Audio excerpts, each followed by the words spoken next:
था कि what is the cloud. तो हमने बात किया था कि क्लाउड जो है ये सर्विस प्रोवाइड करता है ऑन डिमांड डिलीवरी कंप्यूट की, डेटाबेस की, स्टोरेज की, या अदर आईटी सिस्टम की, अदर आईटी रिसोर्सेज की। तो कंप्यूट का मतलब अगर मुझे एक सर्वर बनाना है और ये मेरे लिए अर्जेंट है, तो अगर मैं क्लाउड के थ्रू बनाऊंगा तो इजीली बन जाएगा लाइव। और अगर मैं मुझे यही सर्वर बनाने के लिए हार्डवेयर प्रिक्योरमेंट करना पड़े, तो मुझे मार्केट से जाके उसे परचेज करना पड़ेगा, असेंबल करना पड़ेगा, फिर पावर ऑन करना पड़ेगा, फिर ऑपरेटिंग सिस्टम डिप्लॉय करना पड़ेगा। तो क्लाउड जो है इजी इंटरफेस प्रोवाइड करता है कि हम रिसोर्सेज को उनके इंफ्रास्ट्रक्चर में प्रोविजन कर सकें, उसको यूज़ कर सकें, जब मेरी ज़रूरत हो यूज़ करें, जब नहीं ज़रूरत है उसको डिस्ट्रॉय करें, और उसके बेस पे ये चार्जेस लेते हैं। Right. So cloud is a self manage service है, जिसमें मुझे किसी को बोलना कुछ नहीं है। मुझे एक अपना अकाउंट बनाना है, अपना क्रेडिट कार्ड ऐड करना है वहाँ पे, और अपने रिसोर्सेज प्रोविजन करना है, यूज़ करना है, डिस्ट्रॉय करना है। जब मुझे नहीं चाहिए तो मैं अपना क्रेडिट कार्ड डीएक्टिवेट कर दूंगा, अकाउंट डिलीट कर दूंगा, वो भी मैं कर सकता हूँ। हमने बात किया था कि क्लाउड कंप्यूटिंग के मॉडल क्या है। तो हम किस टाइप की सर्विस क्लाउड में ले सकते हैं? हम एज ए ले सकते हैं इंफ्रास्ट्रक्चर जैसे एज ए सर्विस, जहाँ पे हम अपने खुद के सर्वर प्रोविजन कर सकते हैं, उनको यूटिलाइज कर सकते हैं। हम ले सकते हैं प्लेटफॉर्म एज ए सर्विस, जिनमें हम उनके सर्वर यूज कर सकते हैं और अपनी एप्लीकेशन डिप्लॉय कर सकते हैं। या फिर हम ले सकते हैं सॉफ्टवेयर एज ए सर्विस, जिसमें हम उनके सीधे का सीधा एप्लीकेशन ले लें और अपने हिसाब से एप्लीकेशन का यूज करें। Right. For example drop box, Gmail, ये सारी की सारी एक SaaS बेस्ड एप्लीकेशन है। मुझे स्टोरेज चाहिए, मैं ड्रॉप बॉक्स का यूज़ कर लेता हूँ। मुझे मेल सर्विस चाहिए, मैं जीमेल का यूज़ कर लेता हूँ। ऑफिस 365 इसका बहुत अच्छा एग्जांपल है। ये सारी की सारी SaaS सर्विसेज हैं, जिसमें मुझे सिर्फ एप्लीकेशन लेना है, एप्लीकेशन का सब्सक्रिप्शन पे करना है। बाकी जो अंडरलाइन इंफ्रास्ट्रक्चर है वो सब क्लाउड सर्विस प्रोवाइडर मेंटेन करेगा। तो हमने इसके बारे में बात किया था कल। फिर हमने बात किया था कि क्लाउड डिप्लॉयमेंट कितने तरीके के हो सकते हैं। तो ये मेनली 4 तरीके के होते हैं। पब्लिक क्लाउड, जिसमें कोई भी जाके अपने अकाउंट क्रिएट कर सकता है और अकाउंट बनाने के बाद रिसोर्सेज को प्रोविजन कर सकता है। प्राइवेट क्लाउड जो डेडिकेटेड कंपनी के लिए ही होते हैं, जैसे मान लो कि टोयोटा एक कंपनी है, उन्होंने उनको अपना एक सेल्फ मैनेज सर्विस बनानी है, जो जिसके लिए उनके एम्प्लॉय खुद उसे यूज करें, वो प्राइवेट का क्लाउड है। कम्युनिटी क्लाउड, 2-3 कंपनियां मिलके इस टाइप के क्लाउड बनाती हैं, और उनको तीनों कंपनियां आपस में यूज करती हैं, उसे कम्युनिटी क्लाउड बोलते हैं। और हाइब्रिड क्लाउड, इनमें से किसी भी क्लाउड का मिक्सचर हो उसे हाइब्रिड क्लाउड कहते हैं। ठीक है। तो AWS आपको हाइब्रिड क्लाउड देता है, AWS आपको पब्लिक क्लाउड देता है, AWS आपको प्राइवेट क्लाउड की सर्विस भी देता है। डिपेंड करता है कि आप कितना पैसा उसे पे करते हो। AWS के बारे में बात कर रहे थे हम कि AWS क्या है। तो AWS एक क्लाउड सर्विस प्रोवाइडर है जिसे CSP बोलते हैं, और ये डिफरेंट टाइप के सर्टिफिकेशन ऑफर करता है इनकी क्लाउड सर्विसेज को मैनेज करने के लिए। अगर आपके पास सर्टिफिकेशन है तो इसका मतलब है कि आपको नॉलेज है कि उनके क्लाउड सर्विस को आप कैसे मैनेज कर सकते हो। राइट। फिर हमने बात किया था कोर्स कंटेंट की। ये सारे कोर्स कंटेंट आपके रहेंगे, और इसके बाद फिर हमने डेमो दिखाया था। उस डेमो में हमने ये दिखाया था कि एक सिंपल सा मशीन आप क्लाउड पे कैसे क्रिएट करते हो, उसमें कैसे एप्लीकेशन डिप्लॉय करते हो, और फिर उस मशीन को कैसे आप मैनेज करते हो, डिलीट करते हो, ये सारा कुछ देखा था हमने। आज जो हम बात कर रहे हैं, आज हम और डिटेल में AWS के बारे में बात करेंगे। AWS समझेंगे कि AWS क्या होता है। सो हम सबसे पहले यहाँ AWS की जर्नी को हम बात करते हैं कि AWS स्टार्ट कब से हुआ ये कंपनी। सो AWS ने इंटरनली जो है एक क्लाउड लॉन्च किया 2002 में, और इसके बाद ये डिफरेंट सर्विस ये लॉन्च करता गया डिफरेंट ईयर पे। और आज के डेट में जो इसकी सर्विसेज हैं वो बड़ी बड़ी कंपनियां जैसे ड्रॉप बॉक्स हो गया, एयरबीएनबी हो गया, नासा हो गया, नेटफ्लिक्स हो गया, ये सब कुछ सारे जो कंपनियां हैं वो इनका यूज कर रही हैं। Apart from this company, other कंपनियां भी AWS का यूज़ करती हैं। अगर हम बात करें AWS क्लाउड के बारे में कि क्यों ये AWS क्लाउड इतना फेमस है, तो ये गार्टनर की रिपोर्ट है जो 2024 की है, और यहाँ आप देखोगे कि इन सभी क्लाउड प्लेटफॉर्म में AWS अभी लीडर है। AWS लीडर है, उसके बाद गूगल आता है, फिर माइक्रोसॉफ्ट, इसके बाद ओरेकल। और ये चैलेंज कर रहे हैं अलीबाबा, IBM, और ये जो है ये अभी इनिशियल प्लेयर है मार्केट में। तो AWS टॉप में है। AWS के रेवेन्यू देखोगे तो ये 2024 में ये था 107 बिलियन डॉलर। ठीक है। और यहाँ पे नंबर ऑफ एक्टिव यूजर यहाँ दिख रहे हैं कि कितने यूजर्स हैं। AWS की बात करें तो AWS क्या करता है, ये AWS आपको इनेबल करता है कि आप अपना सोफिस्टिकेटेड इंफ्रास्ट्रक्चर आप बना सकें इनके क्लाउड पे, और उसे स्केल कर सकें। ठीक है। उस इंफ्रास्ट्रक्चर में आप एप्लीकेशन डिलीवर कर सकें, राइट। और उस एप्लीकेशन के परफॉर्मेंस जो हो वो इंडस्ट्रीज मैचिंग हो या इंडस्ट्री चैलेंजिंग परफॉर्मेंस हो, वो सारे दिखा चीजें AWS आपको अलाउ करता है। AWS के जो यूज केस है, AWS का यूज कंपनियां अपने एंटरप्राइज IT इंफ्रास्ट्रक्चर सेटअप करने के लिए यूज करती हैं। ठीक है। बैकअप और स्टोरेज के लिए भी AWS का यूज करती हैं, या बिग डेटा एनालिटिक्स के लिए भी AWS का यूज करती हैं। Apart from this, company are using AWS for website hosting, और मोबाइल या सोशल जो ऐप्स होते हैं उनकी होस्टिंग के लिए भी यूज करते हैं, और गेमिंग इंफ्रास्ट्रक्चर के लिए भी कंपनियां AWS का यूज करती हैं। Netflix one of the example है कि ये AWS का यूज करता है, और ये यूज करता है अपनी वीडियो स्ट्रीमिंग के लिए AWS का यूज।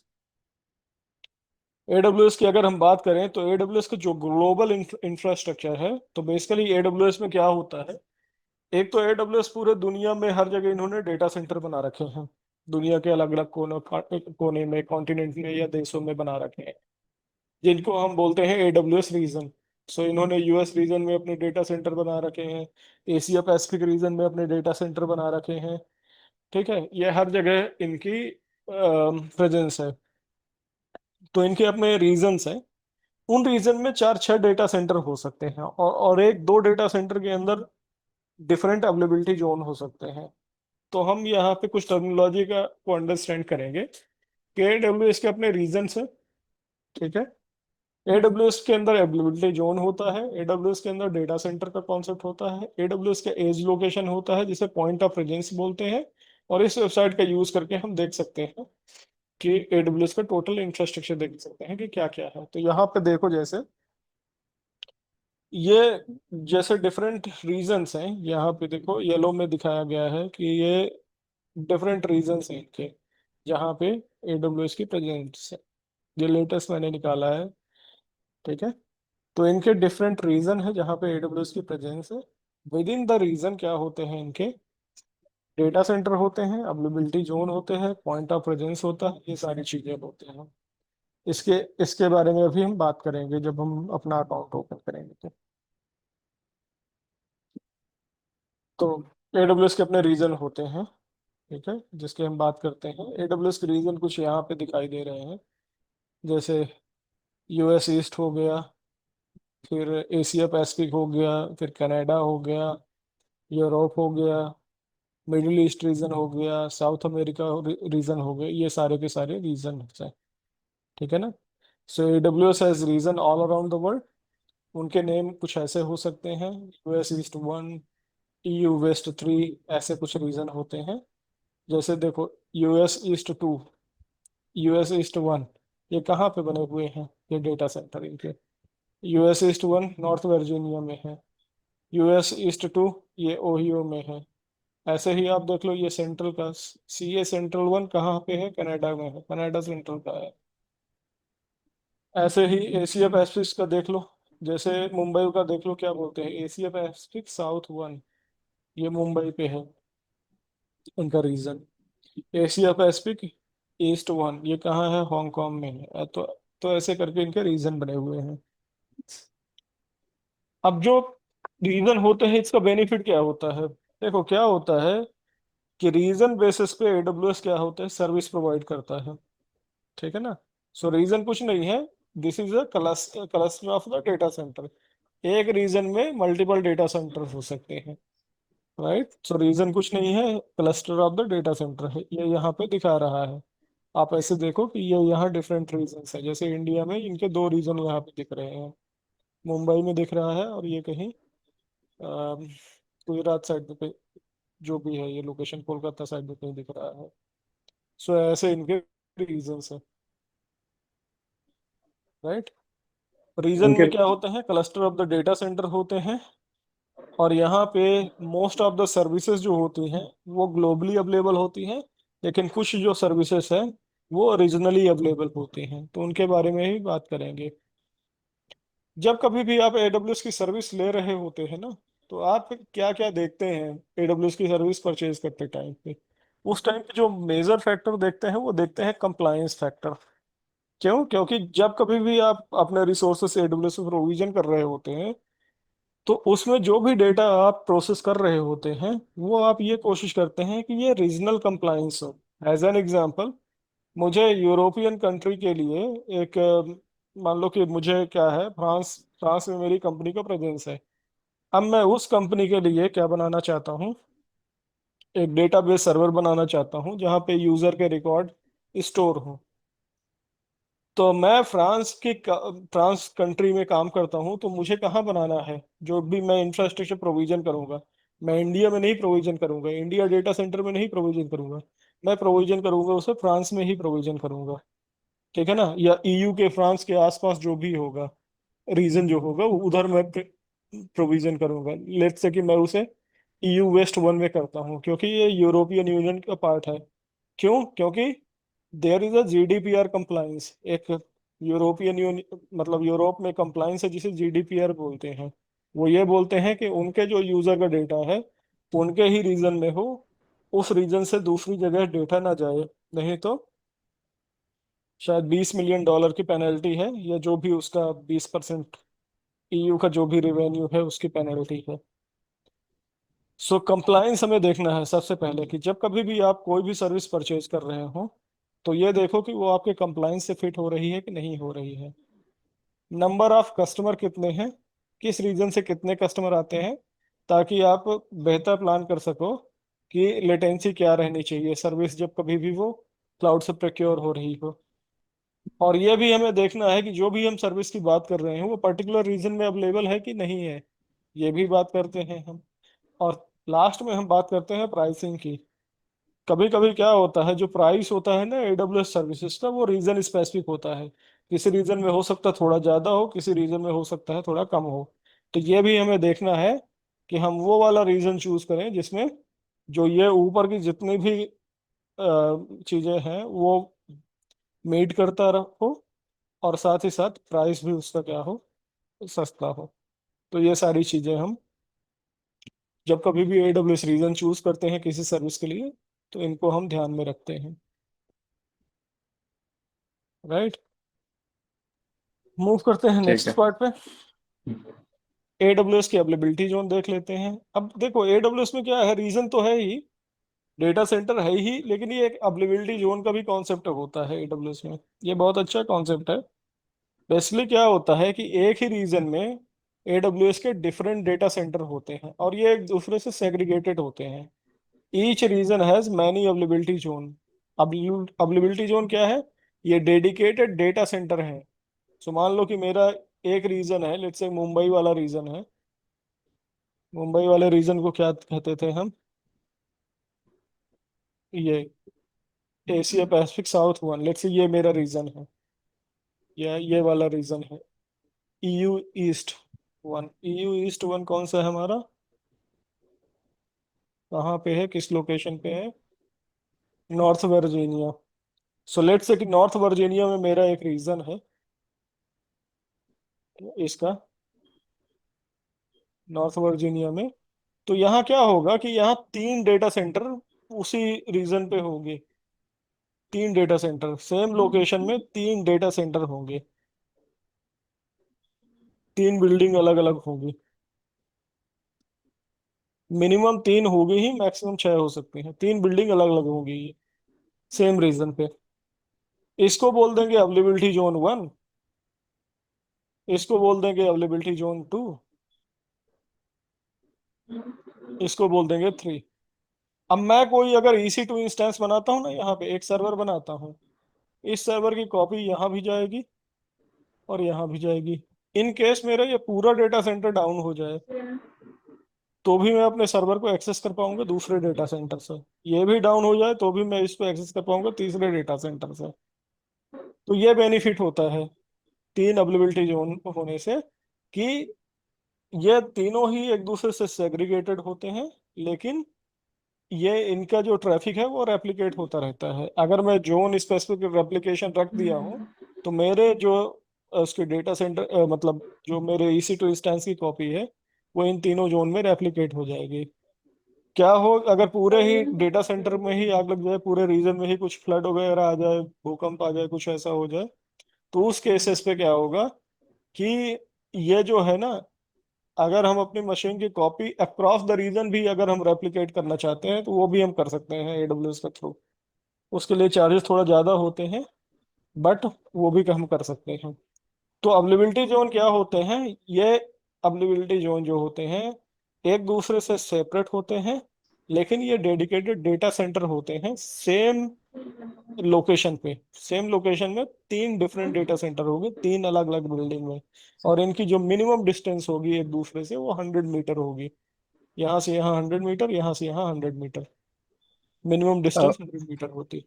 सर ये अवेलेबिलिटी जोन्स लाइक जो भी, अगर मैं बाय डिफॉल्ट अगर कोई भी EC2 इंस्टेंस बना रहा हूँ, तो ये बाय डिफॉल्ट मुझे ये फीचर मिलता है या इसके लिए मुझे ऑप्ट करना पड़ता है? ऑप्ट करना पड़ता है आपको। ओके। ओके। जब आप बनाते हो तो ये ऑप्ट करना पड़ता है, किस अवेलेबिलिटी जोन में बनाओगे वो आपको सिलेक्ट करना पड़ेगा। ओके। तो ओके। कोई अकाउंट है, उस अकाउंट से एसोसिएटेड ये तीनों अवेलेबिलिटी जोन होंगे। जिस अवेलेबिलिटी जोन में आप बनाना चाहो बना सकते हो, और जहां भी आपको रेप्लिकेट करना हो कर सकते हो। ओके। ठीक है ना। सो ये एक दूसरे से सेपरेट होते हैं, लेकिन ये हेल्पफुल है डिजास्टर के केस पे। कोई डिजास्टर होता है, आग ही लग जाती है इस डेटा सेंटर पे, कोई बात नहीं, यहाँ हमारा डेटा है, यहाँ हमारा डेटा है, और ये आपस में हाई बैंडविड्थ से कनेक्ट होते हैं।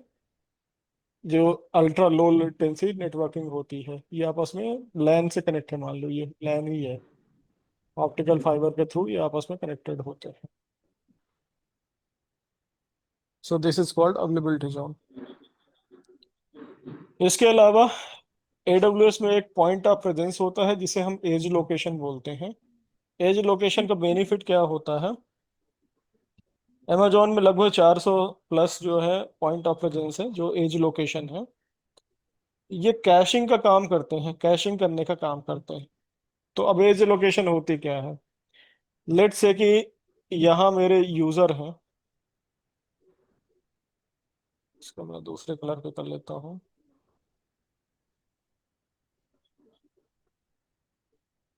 ठीक है, लेट्स से यहाँ मेरे यूजर्स हैं, ये यूजर्स हैं, ये कोई वेबसाइट एक्सेस करना चाहता है through you know through this point. So जो भी वेबसाइट एक्सेस करेगा ना वो एज पॉइंट से कनेक्ट करके करेगा, ये AWS पे जाएगा, एज पॉइंट से कनेक्ट करेगा। अब जो कुछ ऐसे पेज होंगे जो स्टैटिक पेज होंगे ना, उन्हें यहाँ पे कैश कर लेगा AWS। जब कभी भी ये यूजर वेबसाइट एक्सेस करना चाहता है तो स्टैटिक पेज को यहाँ से सर्व हो कर देगा ये, और बाकी के लिए इधर भेज देगा ट्रैफिक। तो क्या होगा उससे, जो एक्सेस है वेबसाइट लोड का टाइम है वो फास्ट हो जाएगा। सो मैं अगर मान लो कि इंडिया रीजन में हूँ और फ्रॉम इंडिया रीजन में कोई भी ऐसी सर्विस एक्सेस करना चाहता हूँ, तो ये मेरा एज लोकेशन वाला जो पॉइंट है ये कैश करके रख लेगा, जिसे हम क्या बोलते हैं AWS point of presence. This is good in the content delivery. Content delivery के लिए बढ़िया होता है, जिसमें लेटेंसी कम होती है। समझ गए। तो मतलब अगर मेरा कोई भी ट्रैफिक है जो ग्लोबल ट्रैफिक है, ग्लोबल ट्रैफिक के लिए बहुत बढ़िया है। मेरी एक वेबसाइट है, एग्जांपल के तौर पर नेट मिनियन की वेबसाइट ले लो। अब इस नेट मिनियन की वेबसाइट दुनिया भर में सर्व होती है, राइट। कोई US से ब्राउज कर रहा है, कोई इंडिया से ब्राउज कर रहा है, कोई कहीं से भी ब्राउज कर रहा है, लेट से। अब मान लो कि इस वेबसाइट की जो मेन लोकेशन है वो मुंबई है, मुंबई के डेटा सेंटर पे ये होस्टेड है। लेकिन कोई कहाँ से ब्राउज कर रहा है, वो कर रहा है यूएस से। तो वेबसाइट के जो स्टैटिक पेज है वो जाके कहाँ स्टोर हो जाएंगे, यूएस का जो एज एक्सेस पॉइंट है ना, एज पॉइंट जो है, वहां जाके स्टैटिक पेज स्टोर हो जाएंगे। तो जब कभी भी कोई ब्राउज करेगा तो स्टैटिक पेज कौन सर्व कर देगा, वही एज लोकेशन के सर्वर उसको स्टैटिक स्टैटिक पेज दे देंगे, और डायनेमिक कंटेंट के लिए उसकी क्वेरी यहाँ आ जाएगी। तो उससे बेनिफिट क्या होगा कि जो वेबसाइट का लोड टाइम है वो कम हो जाएगा। So this is called access point presence. तो यहाँ भी कंटेंट डिलीवरी के लिए ये होते हैं। कंटेंट डिलीवरी को ये भी बोलते हैं CDN, content delivery network. So yes, AWS content delivery network को सपोर्ट करता है। Clear? Let's yes. Move to next. AWS के कंसोल की हम बात करते हैं। सो AWS के कंसोल पे, ये मैं प्रैक्टिकली आपको दिखा दूंगा अभी थोड़ी देर से। AWS के कंसोल पे आप ऐसे सर्विस देख सकते हो। AWS के कंसोल पे आप देख सकते हो service identity and access management की, जिसपे आप ये कर सकते हो कौन मेरे AWS को एक्सेस कर पाए, कौन नहीं कर पाए। आप राउट 53 की सर्विस मैनेज कर सकते हो, जिसमें DNS एंट्री वगैरह आप देख सकते हो। क्लाउड फ्रंट आप देख सकते हो, कंटेंट डिलीवरी नेटवर्क वेब देख सकते हो, ये वेब भी होता है। इसमें जो ये जो सर्विसेज है जिनकी मैं ये बात कर रहा हूँ, ये जो सर्विस है ये ग्लोबल ग्लोबल है, ये रीजन स्पेसिफिक नहीं है। ये ग्लोबल का मतलब ये पूरी दुनिया में इनकी ये सर्विस अवेलेबल है। और ये सर्विसेज जो है ये ओरिजिनल सर्विसेज है, ये जो है रीजनल स्कोप में है। इसको मैं आपको AWS का कंसोल ओपन करके दिखा देता हूँ। Let me clean this.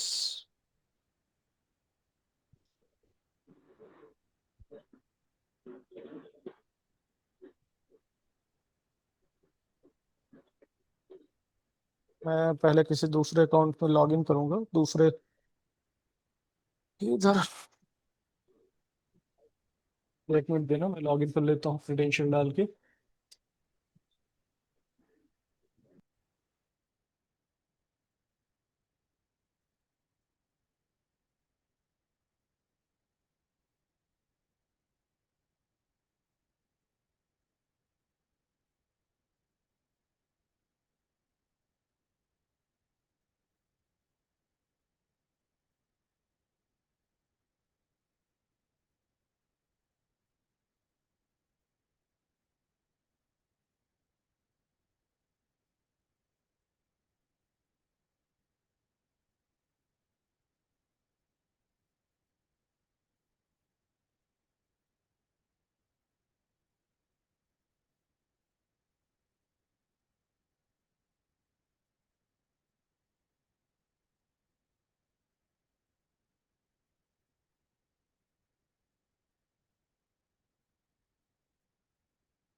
Try करता हूँ लॉग इन करने के लिए।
ठीक है, I think I can log in now.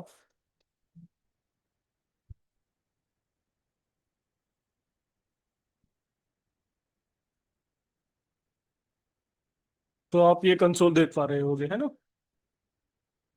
तो इस कंसोल पे आप देखो तो मल्टीपल ऑप्शंस है हमारे पास। This is AWS। AWS मैंने ओपन कर लिया है। और अगर इस पे देखोगे, ओपन, रुको मैं ये हटा देता हूँ।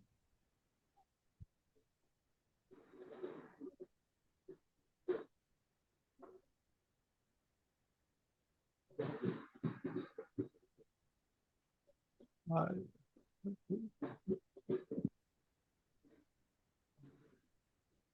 ठीक है।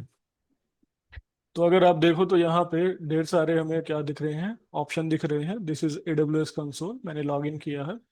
यहाँ से आप रीजन देख सकते हो, ये रीजन आपको दिख रहे हैं। मैं कुछ सर्विसेज को इस पे एक्सेस करता हूँ और आप देखोगे रीजन चेंज नहीं होगा। ठीक है, जैसे मैं EC2 को एक्सेस करता हूँ, EC2 सर्विसेज को, जैसा मैंने स्लाइड में बताया था। तो EC2 को मैं एक्सेस करता हूँ, मेरे पास ऑप्शन है यहाँ पे रीजन सेलेक्ट करने के। जैसा मैंने बताया था आपको कि ओके, मैंने बताया था कि कुछ सर्विसेज जो है ग्लोबल सर्विसेज है, उसमें रीजन नहीं है। जैसे मैं identity and access management service access करूँ, ये ग्लोबल होनी चाहिए। राउट 53 ये भी ग्लोबल होनी चाहिए। वेफ, क्लाउड फ्रंट, ये सारी की सारी ग्लोबल होनी चाहिए। मैं यहाँ एक्सेस करके दिखाता हूँ आपको। EC2 ग्लोबल नहीं है, पर मैं यहाँ IM सर्च करता हूँ, IM सर्विस। आप देखोगे अर्लियर स्टॉक होम में देख पा रहा था, अब क्या देख पा रहा हूँ मैं यहाँ, ग्लोबल। जैसे इसका मतलब ये रीजन बेसिस में अवेलेबल नहीं है। सिमिलरली यहाँ मैं राउट 53 एक्सेस करता हूँ, ये सर्विस जो DNS के लिए ये यूज होती है, ये भी क्या है, ग्लोबल है। ये रीजन स्पेसिफिक नहीं है, ये भी ग्लोबल है। बट अगर मैं कोई और सर्विस एक्सेस करता हूँ, फॉर एग्जांपल मैं एक्सेस करता हूँ EC2। सो EC2 क्या है, रीजनल स्पेसिफिक है। मैं EC2 रीजन स्पेसिफिक में बना सकता हूँ। ये सारे रीजन्स हैं, आपको दिख रहे होंगे। ये सारे रीजन में मैं ये EC2 बना सकता हूँ। और अलग अलग रीजन में हो सकता है मुझे अलग अलग प्राइस मिल रहे हो सर्विसेज की। ठीक है, इसी तरह मैं अगर लैम्डा सर्विसेज लेता हूँ यहाँ पे, लैम्डा, ये भी रीजन स्पेसिफिक है। सो कुछ सर्विसेज रीजन स्पेसिफिक है, कुछ रीजन बाउंडेड नहीं है, जैसे कि पैफ वगैरह रीजन बाउंडेड नहीं है। सो कहने का मतलब ये था। और यहाँ से आप AWS की सारी सर्विसेज देख सकते हो। These are all of the AWS services. Clear? Now मैं दूसरी स्लाइड पे मूव करता हूँ। और दूसरी स्लाइड है IM रोल के बारे में, कि IM क्या होता है। So let me just go to another slide and let's talk about IM role.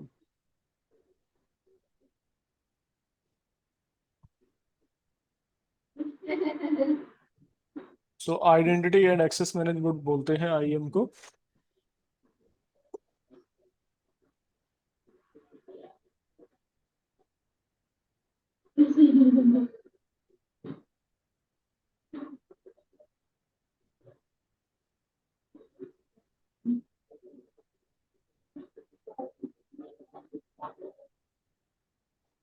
Sorry, आप यूजर बना सकते हो, ग्रुप बना सकते हो, राइट?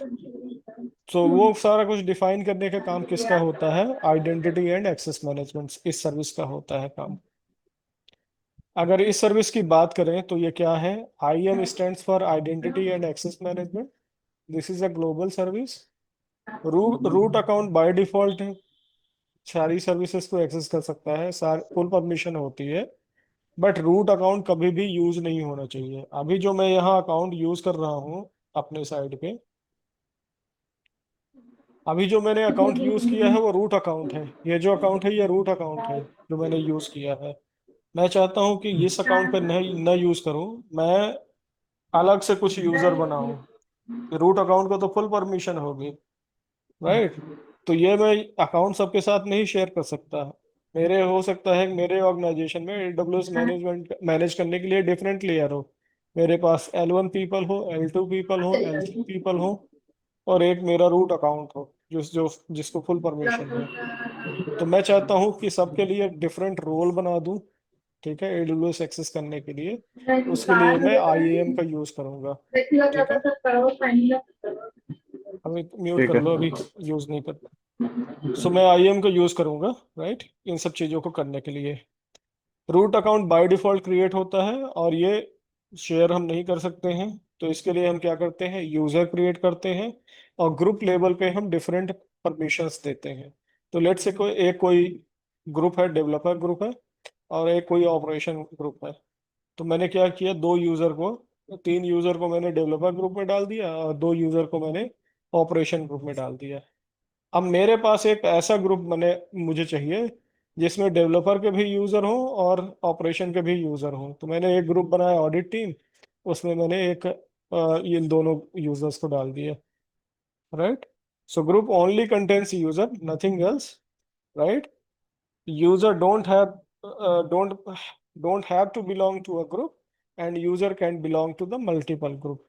So that means अगर यूजर को हम नहीं चाहते कि यूजर किसी ग्रुप का पार्ट हो, तो वो किसी ग्रुप का पार्ट नहीं होगा। लेकिन अगर यूजर को हम मल्टीपल ग्रुप असाइन करना चाहते हैं, वो भी कर सकते हैं। यहाँ जैसे बताया गया है कि चार्ल्स जो है, ये डेवलपर ग्रुप का भी पार्ट है, ऑडिट ग्रुप का भी पार्ट है, लेकिन फ्रेड किसी ग्रुप का पार्ट नहीं है। You can say this. Group को जो हम परमिशन देते हैं, IAM में जो परमिशन देते हैं, उसके लिए हम इस तरीके की पॉलिसी लगाते हैं। यूजर और group can be assign to JSON document. जो भी परमिशन है, वो हम जेसन डॉक्यूमेंट के थ्रू भी हम इन्हें परमिशन डिफाइन कर सकते हैं। और these policies define the permission of the user. ये जो जेसन पॉलिसी होती है, ये यूजर के परमिशन को डिफाइन करती है। AWS में हम क्या करते हैं, AWS में हम लीस्ट प्रिंसिपल का फॉलो करते हैं, जिसमें से यूजर को हम उतना ही एक्सेस देते हैं जितना उसके लिए जरूरी है। लेट्स से कोई एक यूजर है जो कि सिर्फ ऑडिट टीम का पार्ट है, और उसको चाहिए कि उसे EC2 मशीन दिखे, लेकिन उसमें कोई चेंजेस ना कर पाए, तो हम वो वाली प्रिविलेज असाइन करेंगे। जहाँ पे हम चल के देखते हैं फिलहाल IAM को। अगर मैं यहाँ IAM की सर्विस ओपन करूँ, IAM,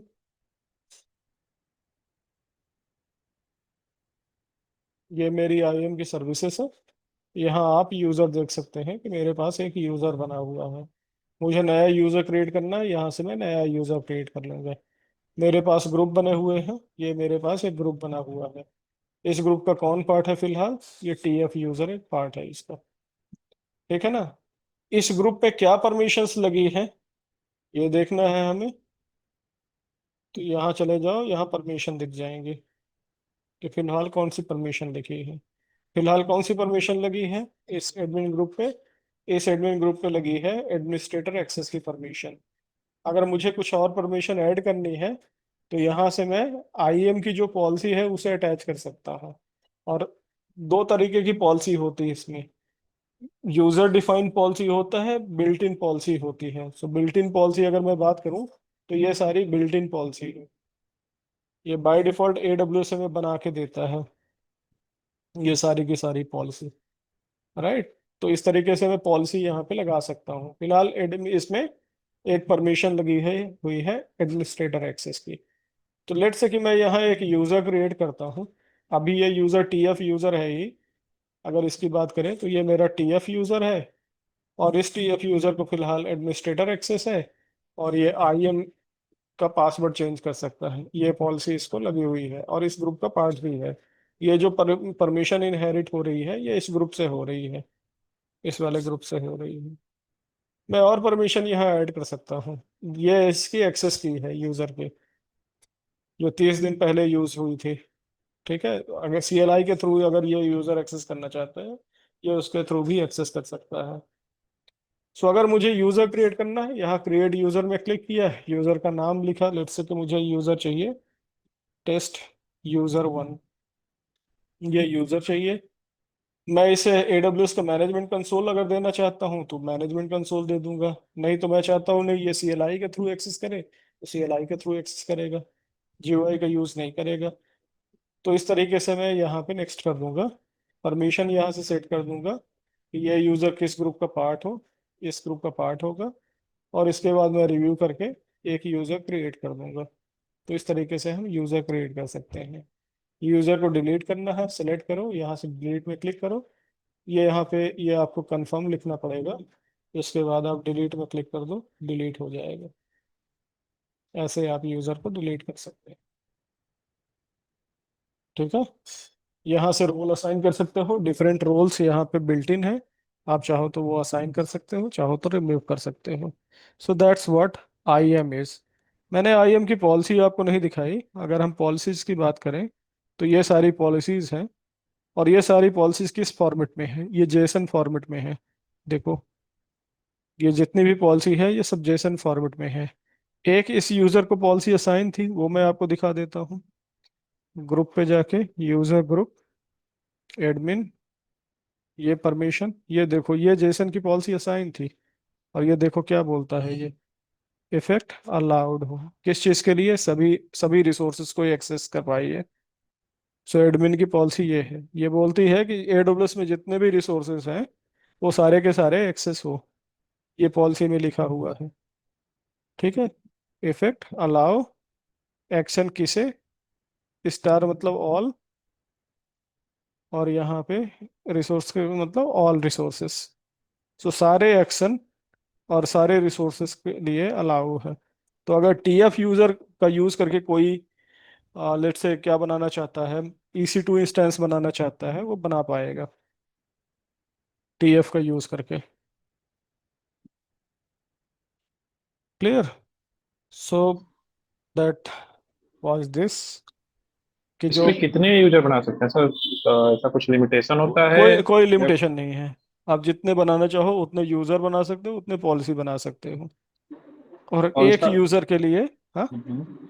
और कोई चार्जेस भी रहता है क्या, मतलब पर यूजर वाइज या? यूजर का चार्जेस नहीं है। नहीं है। यूजर के चार्जेस नहीं है। अगर आप EC2 इंस्टेंस बनाओगे, स्टोरेज यूज करोगे, नेटवर्क यूज करोगे, उसके चार्जेस है, यूजर के चार्जेस नहीं है। कंप्यूट नेटवर्क और स्टोरेज के चार्जेस है, यूजर के चार्जेस नहीं है। नेक्स्ट, IAM पॉलिसी क्या होती है? IAM पॉलिसी जो होती है यूजर को एक्सेस प्रोवाइड करती हैं किसी भी AWS रिसोर्सेज के ऊपर। ठीक है, ये एक्सेस आप मैनेज कर सकते हो, यूजर लेवल पे, ग्रुप लेवल पे आप इन एक्सेस को मैनेज कर सकते हो।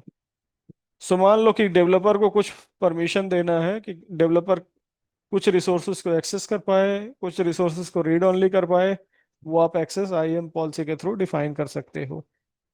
ठीक है, और मल्टीपल पॉलिसी आप मल्टीपल यूजर पे अप्लाई कर सकते हो। जैसे डेवलपर में डेवलपर की पॉलिसी अप्लाई कर सकते हो, ऑडिट टीम के लिए ऑडिट टीम वाली पॉलिसी अप्लाई कर सकते हो, ऑपरेशन के लिए ऑपरेशन पॉलिसी अप्लाई कर सकते हो, और इन दोनों पे अगर आप एडिशनल पॉलिसी चाहते हैं वो भी अप्लाई कर सकते हैं। मतलब एक यूजर या एक ग्रुप पे एक या एक से अधिक पॉलिसी आप अप्लाई कर सकते हैं, या आप बिल्कुल भी पॉलिसी मत असाइन करो तो कुछ नहीं कर पाएगा। ठीक है, IAM पॉलिसी का स्ट्रक्चर कुछ इस तरीके से होता है। ये कंसिस्ट ऑफ, इसमें वर्जन होता है, तो ऊपर आप देखो ये वर्जन है। फिर ID होती है जो ऑप्शनल है, जरूरी नहीं कि आप ID डिफाइन करो। स्टेटमेंट, हाँ ये रिक्वायर्ड होता है, और एक स्टेटमेंट का जो ओपनिंग ब्रेसेस होता है इससे ओपन होता है और यहाँ क्लोज हो रहा है। और सर, स्टेट सर ये जैसे कि अभी ये जेसन फॉर्मेट है ना, हम्म तो अपने को अभी पॉलिसी क्रिएट करने के लिए भी जेसन फॉर्म में ही कुछ करना है, या अपन जीयूआई के थ्रू बनाएंगे फिर बाद में रिफ्लेक्ट जेसन के फॉर्मेट में तो हो नहीं, जाएगा? आपको जेसन फॉर्मेट में ही करना है। जब आप पॉलिसी क्रिएट करने जाते हैं ना, तो आपको जेसन हम्म। फॉर्मेट पे ही ये क्रिएट करना होता है। यूजुअली हम क्या करते हैं, यहाँ से देखो ये ऑप्शन है ना, कॉपी जेसन, इस हाँ जेसन हाँ। को आप कॉपी कर सकते हो और नई पॉलिसी आप बना सकते हो अगर आपको ओके बनाना ओके। है तो। पैम्पलेट भरने जैसा ही है। हाँ, ये पैम्पलेट बनने जैसे। ओके ओके, चले। पर आपको मेक मेक श्योर करना पड़ेगा कि जेसन फॉर्मेट पे ही ये पॉलिसी को जेसन फॉर्मेट में ही एक्सेप्ट करता है अपना। ओके जो IAM है वो जेसन पॉलिसी को जेसन फॉर्मेट में ही एक्सेप्ट करेगा। ओके हम्म। देखेंगे हम कुछ एड उसकी S3 बकेट की, बाद में हम पॉलिसी बनाएंगे और देखेंगे उसे कैसे करते हैं। ओके। तो ये देखो, इसमें इम्पोर्टेंट क्या है, स्टेटमेंट इम्पोर्टेंट है, ठीक है। वर्जन इम्पोर्टेंट होता है, वर्जन आप यहाँ से देख सकते हो। इसमें स्टेटमेंट में क्या होता है, एसआईडी होती है, ठीक है। जो आइडेंटिफायर है किसी स्टेटमेंट का, ये ऑप्शनल है। इफेक्ट आपको डालना ही है कि क्या होना चाहिए, उसका उसका इफेक्ट है। अलाउ होना चाहिए, डिनाई होना चाहिए, रीड ओनली होना चाहिए, वो सारा कुछ डाल सकते हो। प्रिंसिपल, ये इंपॉर्टेंट है। यहाँ पे आप यूजर अकाउंट बताते हो कि AWS का ये कोई यूजर अकाउंट है जो कि रूट है। यहाँ पे आप प्रिंसिपल पे डिफाइन करते हो।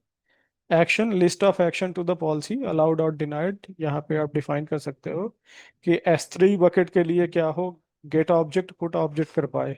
S3 बकेट, इसमें स्टोरेज सर्विसेज होती है जहाँ आप फाइल को स्टोर कर सकते हैं और फाइल को रीड कर सकते हैं। तो यहाँ हम ये बता रहे हैं, अगर इस पॉलिसी को आप रीड करना चाहो तो पॉलिसी क्या बता रही है, ये पॉलिसी बता रही है कि इसमें जो S3 अकाउंट है उसका परमिशन ये डिफाइन कर रही है कि रूट यूजर जो होगा, ठीक है, उसको ये पॉलिसी बोल रही है कि S3 बकेट पे वो रीड कर पाए और ऑब्जेक्ट को रख पाए। और उस बकेट का नाम क्या है, रिसोर्स का क्या नाम है, वो माई बकेट है। माई बकेट के अंदर जितनी भी फाइल्स हैं, फोल्डर्स हैं, वो सारा कुछ रीड कर पाएगा ये पर्टिकुलर यूजर, वो ये बता रही है। कंडीशन में, कंडीशन फिलहाल यहाँ पे नहीं है, कंडीशनल ऑप्शन है, बट आप कंडीशन भी डिफाइन कर सकते हो, ठीक है। तो इस तरीके से जेसन का पॉलिसी स्ट्रक्चर होता है। हम आगे देखेंगे जैसे हम मैनुअल पॉलिसी क्रिएट करेंगे। IAM की जो पासवर्ड पॉलिसी होती है वो भी आप डिफाइन कर सकते हो। किस टाइप के पासवर्ड पॉलिसी, जैसे स्ट्रांग पासवर्ड पॉलिसी आप डिफाइन कर सकते हो कि कोई भी यूजर है उसकी मिनिमम पासवर्ड लेंथ कितनी रहे, स्पेसिफिक करेक्टर का रिक्वायरमेंट हो या ना हो, अपर केस लोअर केस का रिक्वायरमेंट हो या ना हो, वो आप डिफाइन कर सकते हो। और IAM के थ्रू हम ये भी डिफाइन कर सकते हैं कि जो जितने भी यूजर हैं वो अपने पासवर्ड खुद चेंज कर सकें, ठीक है। कब उनका पासवर्ड एक्सपायर हो वो सारा कुछ हम डिफाइन कर सकते हैं। और हम ये भी डिफाइन कर सकते हैं कि पासवर्ड, जो पुराने पासवर्ड है वो रीयूज ना कर पाए यूजर। ये सब कुछ IAM के थ्रू पॉसिबल है। इसके बाद मल्टी फैक्टर ऑथेंटिकेशन, जब कभी भी यूजर लॉग इन करता है अपने अकाउंट पे, तो सिर्फ पासवर्ड पे ना डिपेंडेंट हो, वो थर्ड पार्टी, थर्ड मतलब सेकंड फैक्टर ऑथेंटिकेशन भी उससे पूछे, ठीक है। तो जैसे अभी मैं जिस अकाउंट से लॉग इन किया था, उस अकाउंट का मैंने यूज करने के लिए फिलहाल मैं सिर्फ पासवर्ड पे डिपेंडेंट नहीं था, मुझे मल्टी फैक्टर ऑथेंटिकेशन भी डालना पड़ा जो मेरे मोबाइल फोन पे कॉन्फ़िगर था। सो MFA क्या प्रोवाइड करता है, ये आपके अकाउंट की सिक्योरिटी रोबस्ट कर देता है, ठीक है। तो आप MFA कॉन्फ़िगर कर सकते हो किसी भी अकाउंट के लिए। और MFA कॉन्फ़िगर करने के लिए कुछ नहीं है, यूज़र पे जाके आप MFA कॉन्फ़िगर कर सकते हो। फिलहाल ये यूज़र है, यूज़र जब लॉगिन करेगा खुद जाके अपना MFA कॉन्फ़िगर कर सकता है। नेक्स्ट हम बात करते हैं MFA कितने टाइप के होते हैं। तो MFA दो तरीके का यूज़ कर सकता है यूज़र, या तो वर्चुअल MFA यूज़ कर सकता है या फिजिकल MFA यूज़ कर सकता है। वर्चुअल MFA में वो अपने फ़ोन पे ऑथेंटिकेटर का कॉन्फ़िगर कर सकता है, ठीक है, जिसपे इस तरीके से MFA आएंगे। फिजिकल फिजिकल MFA के लिए वो क्या करेगा, एक यूबी की नाम का हार्डवेयर होता है, वो हार्डवेयर परचेज करेगा, उस पे अपने की वगैरह कॉन्फ़िगर कर सकता है यूज़र। जब ये यूबी की लगा होगा उसके मशीन से तभी वो लॉगिन कर पाएगा, अदरवाइज लॉगिन नहीं कर पाएगा। मतलब जो मल्टी फैक्टर ऑथेंटिकेशन का टोकन होगा वो यहाँ स्टोर होगा यूबी की पे।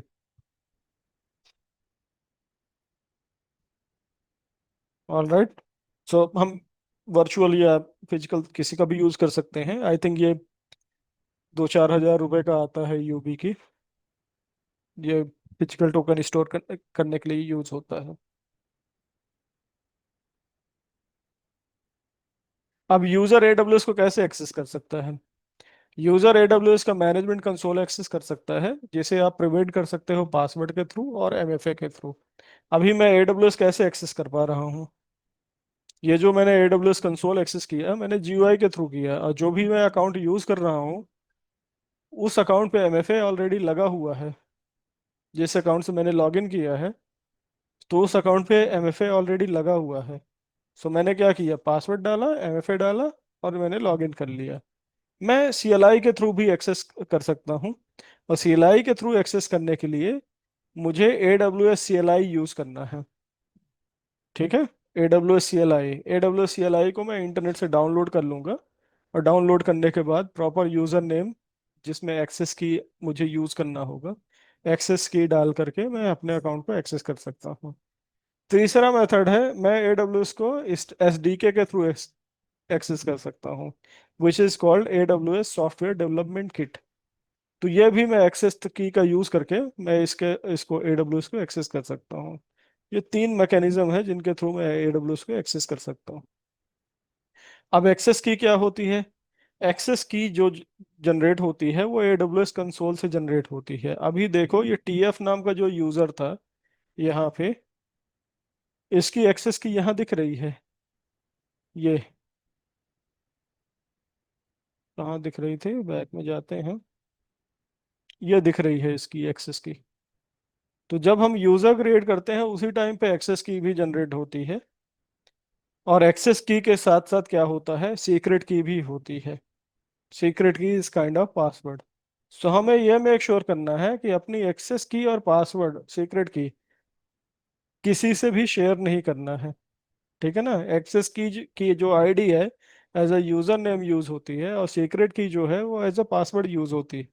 अगर किसी के पास ये चीजें होगी तो आपका सीधा अकाउंट वो एक्सेस कर सकता है। सो मेक श्योर करना है कि एक्सेस की और सीक्रेट की किसी पे से भी नहीं शेयर करना है। नहीं तो आपका वो अकाउंट एक्सेस कर लेगा, भले ही GUI के थ्रू ना लॉगिन कर पाए, लेकिन CLI के थ्रू वो सब कुछ कर सकता है।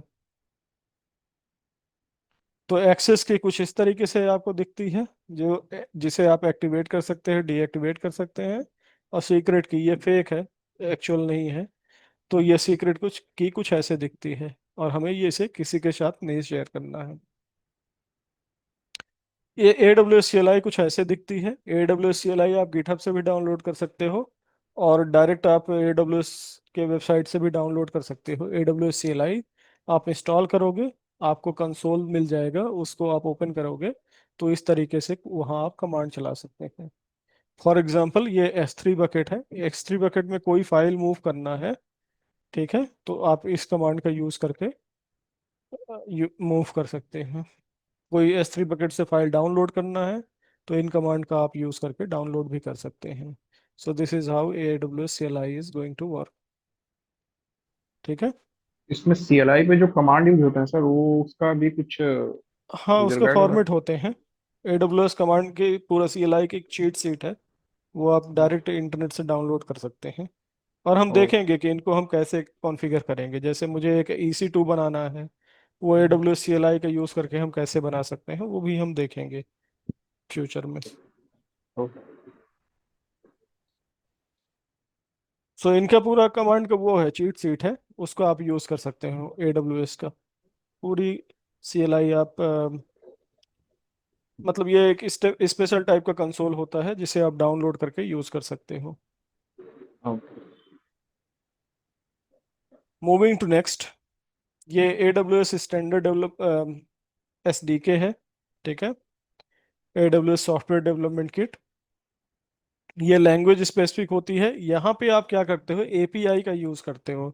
कमांड की जगह क्या यूज़ करते हो, AWS की अपनी API है, तो इन API का यूज़ करके आप AWS के अकाउंट से कम्युनिकेट करते हो। तो ये क्या करते हैं, इसका यूज़ करके आप क्या कर सकते हैं, AWS की जितने भी सर्विसेज हैं उनको आप मैनेज कर सकते हो यूजिंग द डिफरेंट प्रोग्राम। और जो ये SDK है, ये JavaScript, Python, PHP, .NET, Ruby, इन सब में अवेलेबल है। तो जैसे आप जावा में एक्सपर्ट हैं, आप जावा SDK यूज़ करिए। आपको जो भी वहाँ रिसोर्सेज क्रिएट करना है, आपके पास API होगी, आप उसका यूज़ करिए, कॉल करिए, अपने हिसाब से मॉडिफाई करिए, उस तरीके से वो बन जाएगा। जैसे आप AWS CLI में कमांड देते हैं, SDK में आप क्या करते हैं, API कॉल करते हैं। ठीक है। तो SDK आपको AWS API रन करने की कैपेबिलिटी देता है। IAM जो रोल्स होते हैं वो सर्विस से अटैच कर सकते हैं आप, डिफरेंट सर्विसेज से। फॉर एग्जांपल हाय EC2 से। सर। बताइए। सर अभी देखिए ना, अभी अभी हम लोग नेटवर्क बैकग्राउंड से, ओके। हम्म। तो अभी हम लोग का एग्जैक्टली रोल क्या रहेगा इसमें, अभी जो हम लोग पढ़ रहे हैं उसमें। अगर आप अ, नेटवर्क बैकग्राउंड से है ना, तो मोस्टली जो हम्म, आपका रोल रहेगा नेटवर्क पे, नेटवर्क से रिलेटेड, तो नेटवर्क से रिलेटेड सर्विस कॉन्फ़िगर करने का आपका रोल रहेगा। एज एन एग्जांपल मैं बताना चाहूँगा, कुछ आप ऐसे समझ लो, हाइपोथेटिकली मान के चलो मेरा AWS हाँ, अकाउंट है। अब राइट, ये जो AWS अकाउंट है, मैंने यहाँ EC2 बनाया है, एक EC2 इंस्टेंस बनाया। मैं चाहता हूँ कि यह EC2 जो इंटरनेट एक्सेस करने जाए ना, वो डायरेक्ट इंटरनेट एक्सेस ना करे, वो थ्रू प्रॉक्सी जाए, प्रॉक्सी के थ्रू एक्सेस करे, राइट, या राइट। किसी और डिवाइस के थ्रू, लोड बैलेंसर के थ्रू एक्सेस करे इंटरनेट, राइट। वो सारी चीज़ें मैं करना चाहता हूँ, तो मैं कैसे ट्रैफिक को राउट करूँगा? तो ट्रैफिक की राउटिंग, सबनेटिंग, ठीक है, तो आप डिफरेंट हाँ, हाँ। सर्विस का आपस में इंटीग्रेशन, वो सारे काम जो है वो एज अ नेटवर्क बैकग्राउंड के पर्सन काम करेंगे, यूज करेंगे। ओके, तो ये जो कुछ भी है ये अपना सिलेबस में है, राइट? हाँ, ये सारा कुछ अपने सिलेबस में है। Okay, okay, okay. तो अपने लिए यूजुअली एसडी के बिजडी के ये कोड, ये सब मोस्टली आएगा नहीं। आईएम आपके लिए आएगा।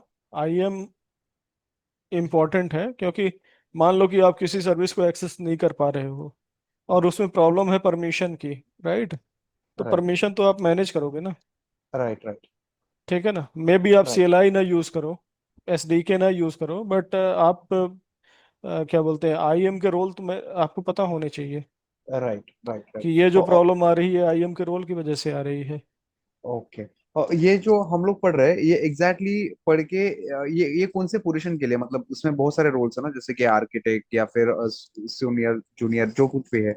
तो ये जो पढ़ रहे हैं वो एग्जैक्टली exactly कौन से लेवल और। सो बेसिकली अगर आपको 8-10 साल का एक्सपीरियंस है, आप आर्किटेक्ट लेवल पे जा सकते हो, नहीं तो क्लाउड एनालिस्ट में भी आप जा सकते हो, अगर मान लो कि आपको उतना एक्सपीरियंस नहीं है तो। 8-10 साल का एक्सपीरियंस हमें नेटवर्क में है।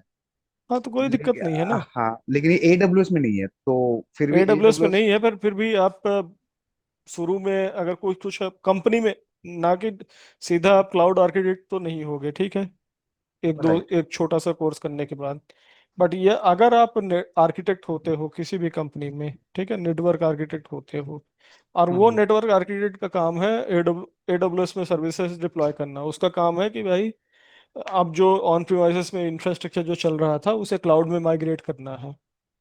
तो उस केस राइट, पे आप हेल्पफुल हो सकते हो किसी भी ऑर्गेनाइजेशन के लिए, कि हाँ आपको AWS का नॉलेज है, आप ऑन प्रिमाइसेस के सर्विस को उधर माइग्रेट करवा सकते हो। Right, right. और ये जो एडब्ल्यूएस है, अगर यही इसके फंड कॉन्सेप्ट ये अजूर के लिए या फिर बाकी क्लाउड है उसके लिए भी लागू देखो, होते हैं। हर क्लाउड में, क्लाउड का जो आर्किटेक्चर है ना, वो सारे के सारे क्लाउड सेल्फ मैनेज्ड है। सेल्फ मैनेज्ड का मतलब यूजर जो है अपनी सर्विसेज को हर क्लाउड में सेल्फ मैनेज कर सकता है, एज्योर में भी, GCP में भी, AWS में भी, ठीक है। राइट, तो लगभग लगभग कॉन्सेप्ट आपको सिमिलर मिलेगी, लेकिन सर्विसेज के जो नाम है ना वहाँ डिफरेंट हो सकते हैं। एज एन एग्जांपल, यहाँ पे EC2 है, वहाँ पे VM है, वर्चुअल मशीन है, एज्योर पे, राइट। यहाँ राइट, पे राइट, इलास्टिक लोड बैलेंसर है, वहाँ पे ILB PLB है। तो सर्विसेज के नाम डिफरेंट हो सकते हैं, लेकिन फंडा जो होता है ना क्लाउड का, वो लगभग लगभग सेम होता है सभी के लिए। राइट। चले, समझ गया। वहाँ वहाँ भी रीजन्स है, यहाँ भी रीजन्स है, वहाँ भी अवेलेबिलिटी जोन है, यहाँ भी अवेलेबिलिटी जोन है। वहाँ पे एक रिसोर्स ग्रुप नाम का एक कॉन्सेप्ट होता है, यहाँ पे रिसोर्स ग्रुप का नाम का कॉन्सेप्ट नहीं होता है, ठीक है ना। राइट। वहाँ भी राउटिंग टेबल है, यहाँ भी राउटिंग टेबल है, राइट। ओके, सो राइट। ऐसे करके कॉन्सेप्ट लगभग आपको सेम मिलेंगे दोनों जगह। ठीक है, तो SDK हमने बात की है यहाँ पे। SDK आपके लिए इतना यूजफुल नहीं है, बट हाँ API का यूज करके आप SDK को कॉल कर सकते हैं। कुछ अब यहाँ पे देखो, IAM के जो रोल्स हैं सर्विसेज के लिए, सो बेसिकली क्या है कि एक बंदा EC2 इंस्टेंस को लेट से एक्सेस करना चाहता है, लेकिन उस बंदे के जो रोल में है वो EC2 की पॉलिसी ही नहीं लगी है, इंस्टेंस एक्सेस की पॉलिसी ही नहीं लगी है उसके रोल पे। तो नहीं एक्सेस कर पाएगा। तो बेसिकली क्या होता है, किसी भी रिसोर्स को एक्सेस करने के लिए उससे रिलेवेंट जो रोल्स है उसकी पॉलिसी अलाउ होनी चाहिए। ठीक है, वही बताया गया है यहाँ पे कि एक आईएम रोल है जिसको हम बोलते हैं आईएम की पॉलिसी है, वो EC2 इंस्टेंस को एक्सेस करने के लिए अलाउ करती है। बट जो बंदा रिसोर्स को एक्सेस करना चाह रहा है उसके पास फिलहाल वो रोल है नहीं। ठीक है, तो उसको एक्सेस नहीं मिलेगा। तो एक्सेस देने के लिए उस पर्टिकुलर बंदे के पास उस रोल का पार्ट होना चाहिए, उस रोल की पॉलिसी अलाउ होनी चाहिए। तो ये आईएम रोल फॉर सर्विसेज हो गया। आईएम के सिक्योरिटी टूल्स हैं। ठीक है, जैसे आईएम क्रेडेंशियल रिपोर्ट है। अगर आपको देखना है कि कितने अकाउंट हैं, क्या यूजर्स हैं, आप इनके थ्रू देख सकते हो। आईएम एक्सेस एडवाइजर है जो यूजर लेवल पे आपको एक्सेस बता देगा कि किस यूजर को क्या एक्सेस है। और आईएम की जब पॉलिसी बना रहे हो उसकी बेस्ट गाइडलाइन ये है, don't use the root account except for AWS account setup. First time अगर आप सेटअप कर रहे हो उस टाइम पे आप रूट अकाउंट यूज करते हो। बाकी अदर यूजर को कुछ अगर रिसोर्स एक्सेस करना है उनको आप रूट अकाउंट का एक्सेस दो ही नहीं, उनके लिए आप अलग से पॉलिसी बनाएं। ठीक है ना, एटलीस्ट वन फिजिकल यूजर होना चाहिए। Assign user to a group and assign permission to the group. Individual user को परमिशन मत दो बट उसको ग्रुप में ऐड करके परमिशन डिफाइन करो। स्ट्रॉन्ग पासवर्ड पॉलिसी यूज करो, मल्टी फैक्टर ऑथेंटिकेशन यूज करो, स्पेसिफिक रोल से रिलेटेड स्पेसिफिक परमिशन दो। CLI या GUI का यूज कर रहे हो तो जो अपनी जो एक्सेस की है उसको आप सिक्योर रखें। ये सारी की सारी चीजें हैं। Right, this is entire summary. मैं ये स्लाइड आपके साथ शेयर कर दूंगा। ठीक। ठीक है, तो अभी थोड़ा सा ठीक।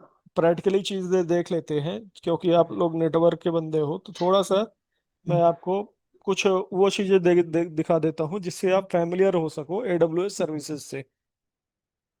तो बेसिकली क्या होता है, अगर हम EC2 मशीन की बात करें, सर्वर की बात करें, ठीक है, आपकी लैंग्वेज में, तो सर्वर क्या है, जब भी का आप सर्वर बनाने जाते हो यहाँ पे, लेट्स से मैं एक सर्वर का नाम देता हूँ टेस्ट सर्वर।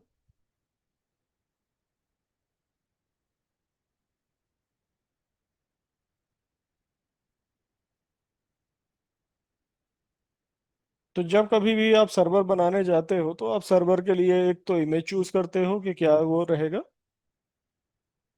टाइप क्या सर्वर रहेगा, उसके बाद सीक्रेट की बना लेता हूं मैं एक टेस्ट,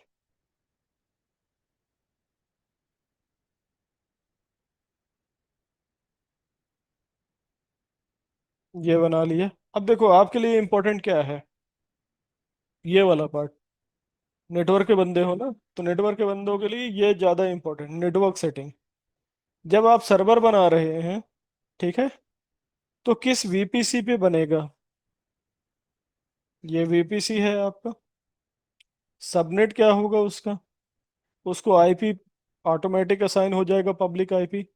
आपके पास ये सारी चीजें आती हैं। ये जो चीजें हैं ये कहाँ से आ रही हैं, क्या सबनेट्स हैं। ठीक है ना, तो आप लोग क्या करते हो, आप लोग इस तरीके से देखते हो किसी भी चीज को। हमारा जो देखने का एंगल होता है नेटवर्क वाले बंदे का वो ये होता है कि भाई जो मैं सर्वर बना रहा हूँ वो किस सबनेट में बना रहा हूँ, जो कि मेरे लिए एक VPC है, एक बड़ा सा CIDR रेंज है। इस VPC के अंदर हम क्या करते हैं, छोटे छोटे सबनेट बनाते हैं जिसे हम जोन का कॉन्सेप्ट देते हैं। ऐसे छोटे छोटे सबनेट्स बनाते हैं और इन सबनेट्स पे हम अपनी मशीन को डिप्लॉय करते हैं। लेट्स से कि मैंने एक सबनेट बनाया, ये मेरा पूरा VPC था, बड़ा सा CIDR 10.0.0.0/8। एक बड़ा सा CIDR था। इस CIDR के अंदर मैंने 5 सबनेट बनाए, 5 सबनेट्स बनाए। एक सबनेट का मैंने नाम दिया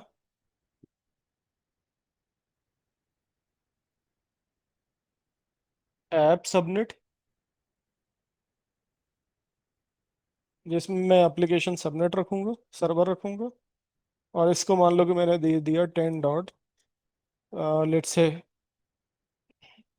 1.1.0/24, ये मैंने सबनेट दे दिया। एक तो मैंने ये ऐप सबनेट बना लिया। एक लेट से मैंने बना लिया वेब सबनेट,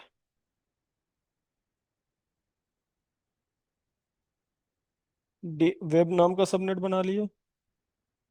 और इस सबनेट का नाम दे दिया, सबनेट की जो IP है वो दे दिया 2.0। एक तीसरा सबनेट बना दिया लेट से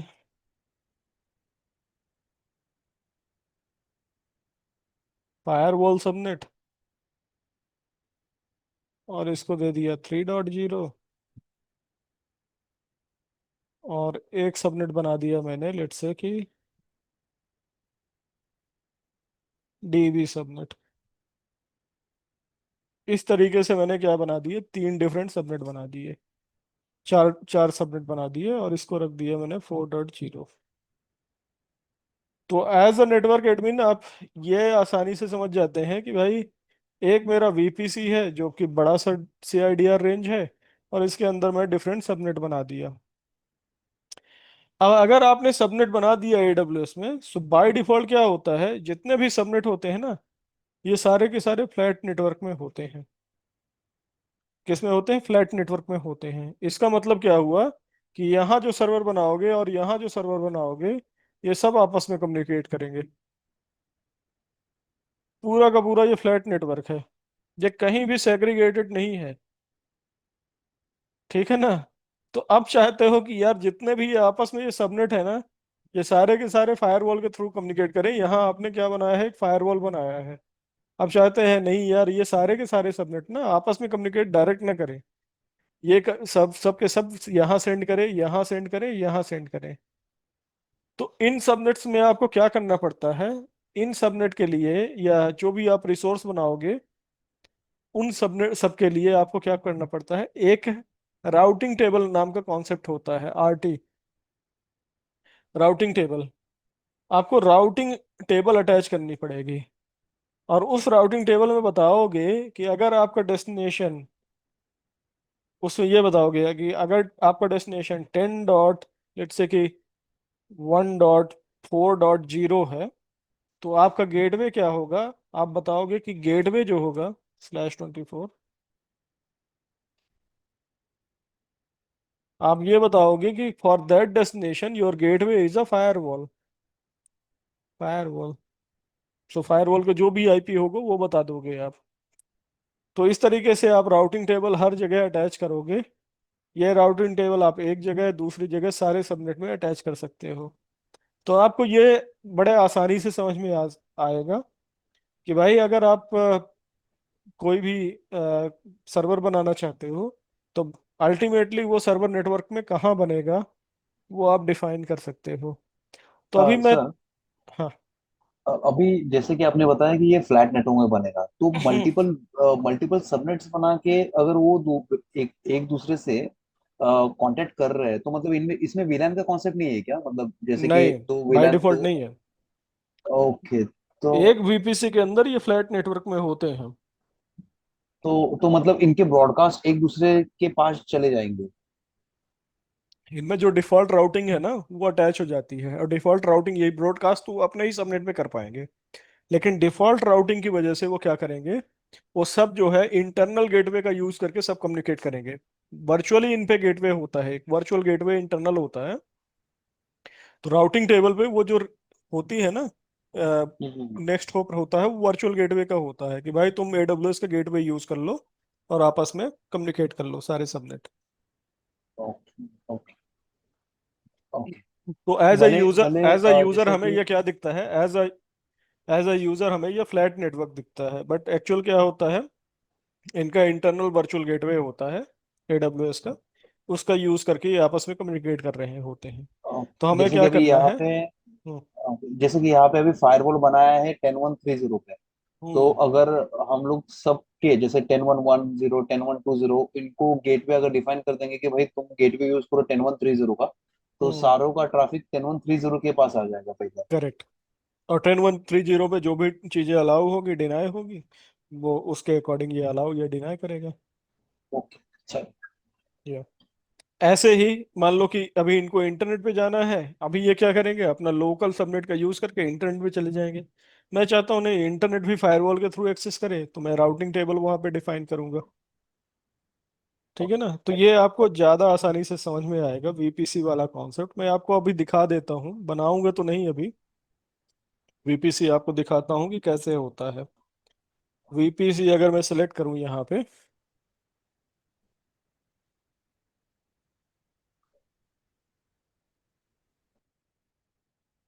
तो मैं वीपीसी सर्विस के अंदर आ गया। अब मेरा वीपीसी क्या है, तो यहाँ देखो ये वीपीसी का डैशबोर्ड है।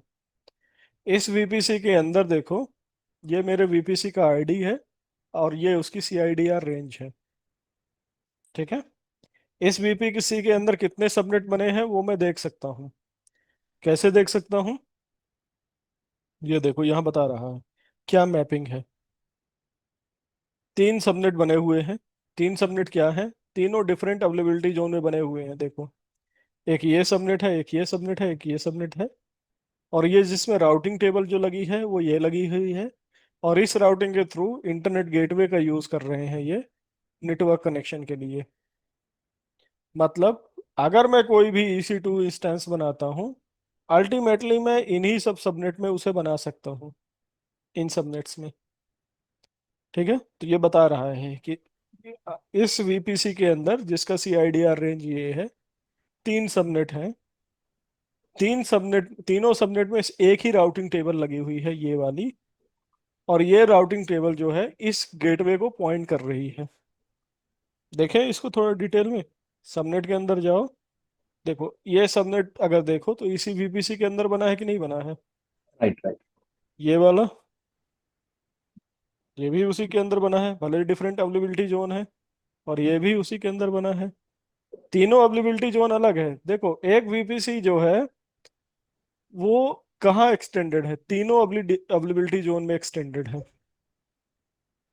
तो आप अपनी मशीन को यहाँ भी बना सकते हो, यहाँ भी बना सकते हो, कहीं भी बना सकते हो, किसी भी समय पर बना सकते हो। अब ये राउटिंग टेबल एक बार पढ़ लेते हैं। राउटिंग टेबल क्या बोल रही है? ये राउटिंग टेबल 3 सबनेट से एसोसिएटेड है, ये तीनों सबनेट से। और इसके अंदर 2 राउट्स हैं, जिसमें एक लोकल राउट भी है। ठीक है? ये राउटिंग टेबल खोल के देखेंगे कि क्या है ये।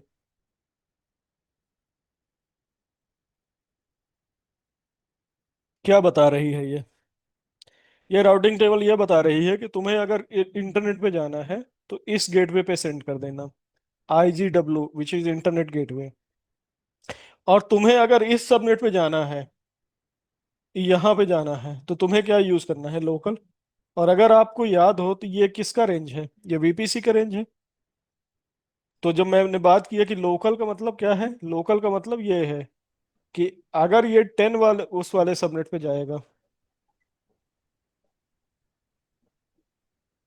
ये वाला सबनेट पे, मेरा वीपीसी का रेंज है ये this is a VPC range, right? So अगर ये वीपीसी पे जाएगा, मैं यहाँ पे लाइव एग्जांपल ले लेता हूँ। अगर इस वाले सबनेट पे जाना है किसी भी को, तो किसका यूज करेगा? लोकल गेटवे का। लोकल गेटवे वही है, वर्चुअल वाला। तो इसका मतलब क्या है, बाय डिफॉल्ट सबको इस लोकल गेटवे का यूज करके वो किसी भी सबनेट पे जा सकते हैं। और ये वो 3 सबनेट रहे। अगर आपको नया बनाना है तो आप यहाँ से एक्शन पे जाके नया बना सकते हो, क्रिएट सबनेट। यहाँ से नया बना सकते हो। आपको सेलेक्ट करना है अपना वीपीसी, और वीपीसी के अंदर क्या सबनेट रहना रखना चाहते हो, किस अवेलेबिलिटी जोन में बनाना चाहते हो, आप डिफाइन करके बना लोगे।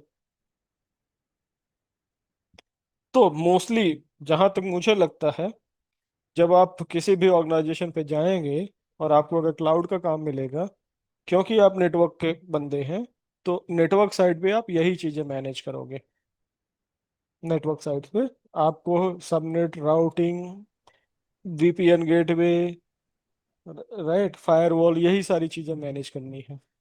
राइट।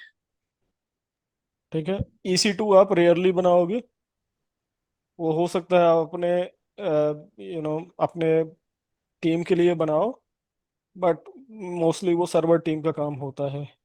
EC2 इंस्टेंस बनाना, ये सारे काम सर्वर टीम का होता है। विंडोज वाले विंडोज की मशीन बनाएंगे, लिनक्स वाले लिनक्स की मशीन बनाएंगे। तो ठीक मतलब है। AWS में भी टीम्स है, हम्म। अलग अलग AWS टीम्स। में भी टीम है।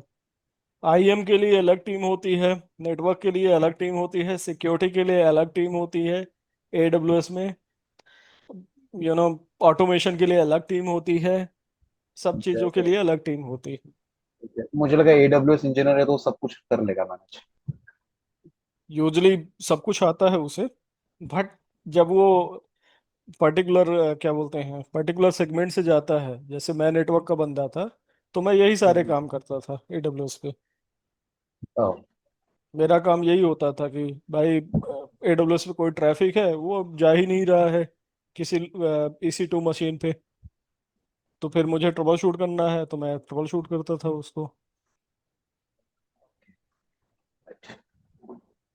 ठीक है, क्लियर हो गया ये? तो यस आप यस। ये सारी चीजें करोगे।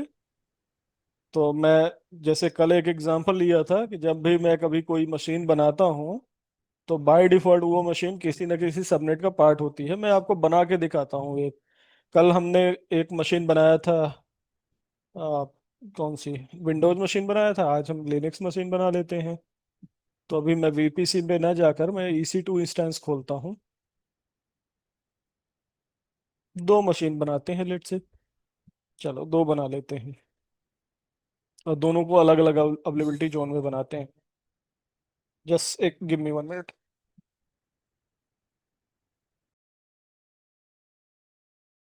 सो मैं क्या कर रहा हूँ, मैं बना रहा हूँ कुछ मशीन EC2 इंस्टेंस, जो मैं अलग अलग जगह बनाऊंगा। लॉन्च इंस्टेंस, और इस टाइप में दे देता हूँ लिनक्स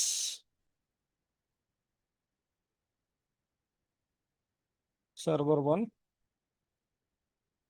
मुझे चाहिए AWS लिनक्स की इमेज।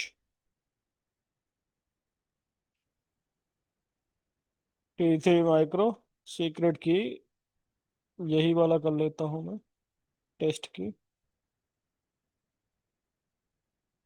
VPC सबनेट, यहाँ से मैं एडिट कर सकता हूँ कि मुझे किस सबनेट में चाहिए। तो मान लो कि ये मैंने मशीन बना लिया सबनेट A में, अवेलेबिलिटी जोन A में बना लिया।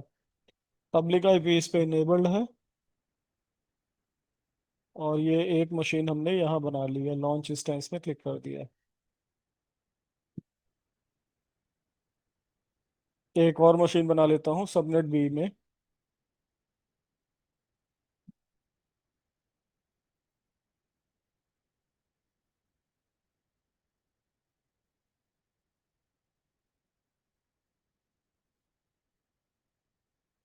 लिनक्स सर्वर 2, EMI की पेयर वही डिफॉल्ट वाला रख लेता हूँ, और इसको मैं बना लेता हूँ एडिट करके सबनेट B में बना लेता हूँ। अब देखोगे आप कि इनको दोनों डिफरेंट डिफरेंट IP मिलेंगे, बट ये दोनों आपस में कम्युनिकेट कर रही होंगी मशीन। मैं लॉन्च इंस्टेंस में क्लिक कर देता हूँ।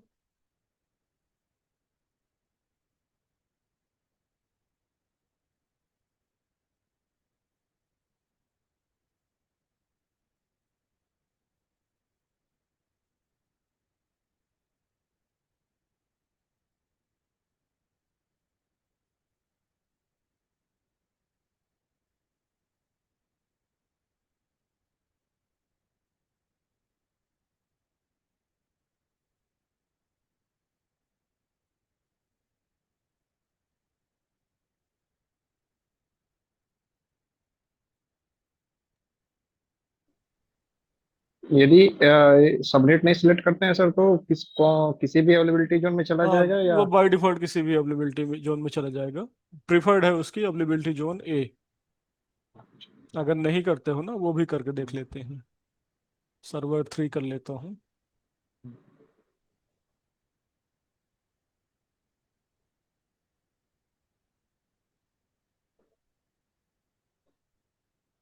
कुछ नहीं करते हैं यहाँ पे, इसमें डिफॉल्ट रख लेते हैं ये वाली, और इस बार डिफॉल्ट में कर देते हैं। तो ये जाना चाहिए 1 में।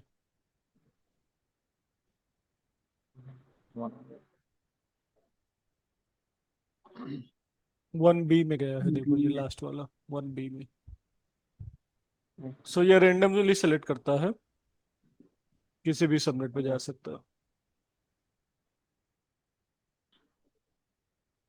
यदि 1 बी वाला अवेलेबिलिटी जोन डाउन हो जाता है तो भी एक्सेसिबल रहेगा ये सर्वर से या डाउन हो हाँ, जाएगा? ये एक्सेसिबल रहेगा ना, 1 बी वाला भी जो डाउन रहेगा। सॉरी, अभी इसमें रेप्लिकेशन नहीं है, ठीक है ना। टीसी माइक्रो रेप्लिकेट नहीं करता है, तो 1 बी अगर डाउन चला जाता है तो हाँ। फिर ये एक्सेसिबल नहीं होगा। तो रेप्लिकेशन के लिए कुछ अलग से सेटिंग करनी पड़ती है हाँ, या कोई सेटिंग फीचर? ओरिजिनल रेप्लिकेशन हमें करना पड़ता है, बाय डिफॉल्ट नहीं होता है ये। अच्छा।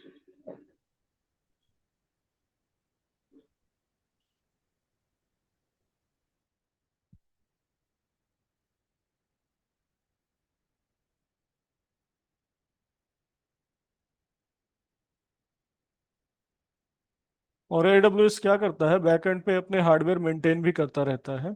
मतलब ये किसी न किसी फिजिकल सर्वर के ऊपर डिप्लॉय हो रहा होगा ये वर्चुअल सर्वर, तो बैकएंड पे वो कभी कभी उनको मेंटेन भी करता रहता है, ठीक है ना। तो इन केस मेंटेनेंस के टाइम पे उनका अगर फिजिकल हार्डवेयर डाउन हो गया जहाँ पे ये मशीन डिप्लॉयड है, ठीक है, तो उस केस पे आपका सर्वर एक्सेसिबल नहीं होगा। इसीलिए जितनी भी हाई अवेलेबिलिटी सर्विसेज होती हैं, रिकमेंडेशन ये होता है कि आप जो है, आप उसके लिए यूज़ करो लोड बैलेंसर। और लोड बैलेंसर के बैक में जो मशीन लगाओ वो डिफरेंट सबनेट्स में हो। तो मेरे ये मशीन क्रिएट हो गई है, और ये तीनों डिफरेंट सबनेट में क्रिएट हो गई है। इनिशियल हमारा क्या मोटिव है, हमारा मोटिव ये है कि ये चेक करना है कि ये मशीन आपस में कम्युनिकेट कर सकती हैं कि नहीं कर सकती हैं एक दूसरे से। सो इन मशीन का क्या है, ये पब्लिक आईपी एड्रेस है जिसका यूज़ करके मैं कनेक्ट करूंगा। तो लेट से मैं क्लियर कनेक्ट में क्लिक, और मैं कनेक्ट में क्लिक करके मैं यहीं से कर सकता हूँ चाहूँ तो। EC2 इंस्टेंस कनेक्ट में क्लिक करके, और EC2 ये यूज़र नेम है, यहाँ कनेक्ट में क्लिक किया तो मैं यहाँ से उसको, मुझे कंसोल मिल जाना चाहिए। ये मुझे एक कंसोल मिल गया, एक मशीन का, जो मैं कि अपनी पहले वाले सर्वर को एक्सेस कर पा रहा हूँ। This is the first server,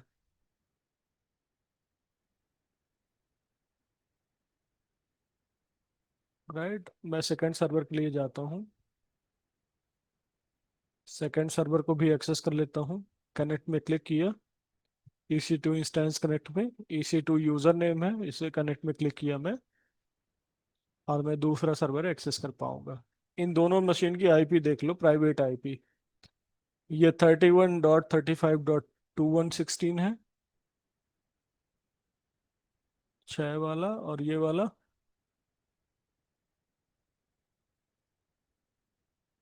ये जो भी है, मैं एक बार देख लेता हूँ इसका क्या नाम है। ये 147 है, और ये देखो ये वाला है। अब दोनों को मैं आपस में क्या कर सकता हूँ, पिंग कर सकता हूँ, भले चाहे डिफरेंट सबनेट में है। ये दोनों ही मशीन मैंने पहली और दूसरी मशीन एक्सेस किया है, ये दोनों ही डिफरेंट सर्विस सबनेट में है। एक 1A में है, एक 1B में है। ये इनका पब्लिक आईपी है, मैं प्राइवेट आईपी से पिंग करके दिखाता हूँ। तो मैं यहाँ पे हूँ, और मैं पिंग किसको करना चाहता हूँ, सेकंड मशीन को, जिसका आईपी है ये 216,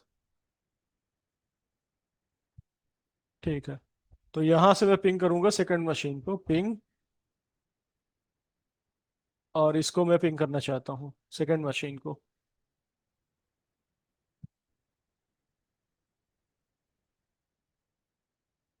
ओके, शायद पिंग इनेबल्ड नहीं है। SSH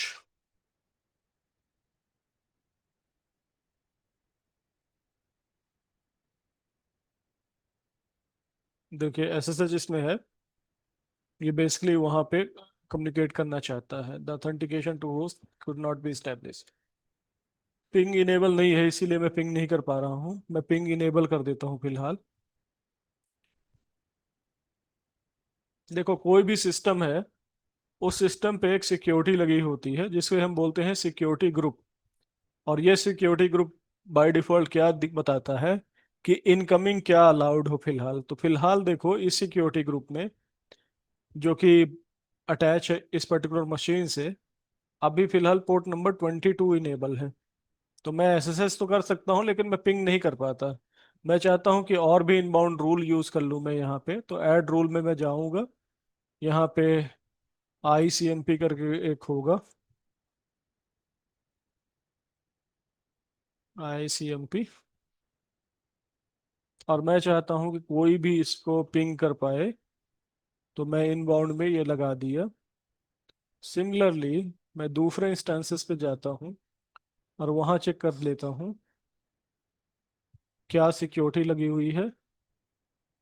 ये इनबाउंड रूल में है, इसको खोल लेता हूँ। मैं ICMP यहाँ भी अलाउ कर देता हूँ, ICMP वर्जन 4।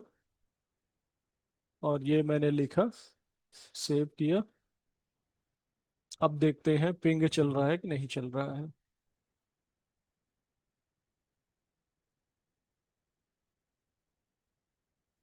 ये देखिए, ये आपस में पिंग कर पा रहे हैं, जबकि ये हैं डिफरेंट सबनेट्स पे, राइट।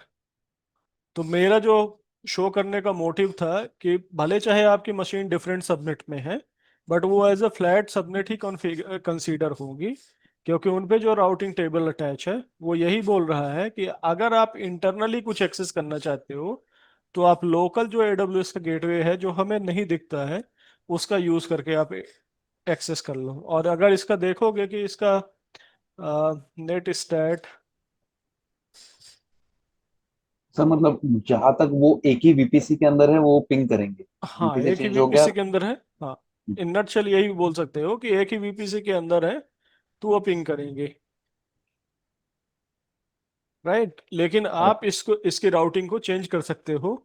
आप ये डिफाइन कर सकते हो कि एक ही VPC के अंदर है तो वो डायरेक्ट ना एक्सेस करें, यूजिंग लोकल गेटवे ना एक्सेस करें, वो कुछ और यूज करें, वो भी आप डिफाइन कर सकते हो।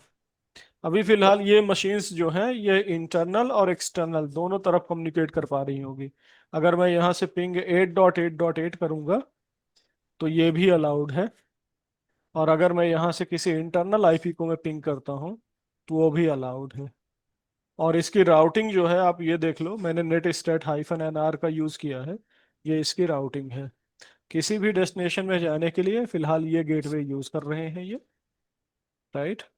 और ये जो गेटवे है, ये उस सबनेट का फर्स्ट IP है जिस सबनेट पे ये मशीन लाई करती है। So for example IF config करूँ मैं, तो मुझे इसका IP दिख जाएगा, और इस सबनेट का ये फर्स्ट IP है। इस IP का यूज़ करके ये इंटरनेट पे जा रहे हैं। और जैसा कि मैंने आपको दिखाया था VPC पे, अगर मैं वापस यहाँ पे जाता हूँ और मैंने VPC पे आपको दिखाया था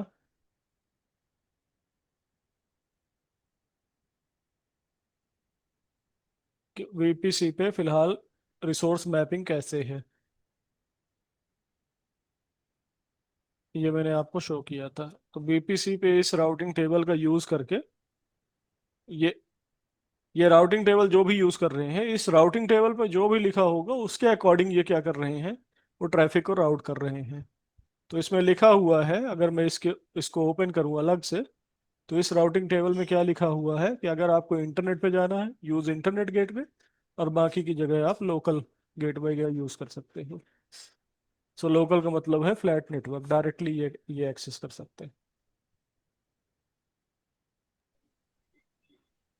सर ये VPC पहले हमें बनाना पड़ता है या by default by created default ये रहता है? बना होता है आपके अकाउंट पे, ये बना हुआ होता है। बट अच्छा। आप इसे बना भी सकते हैं, नया बना सकते हैं यहाँ से। ओके। मल्टीपल वीपीसी आप बना सकते हैं।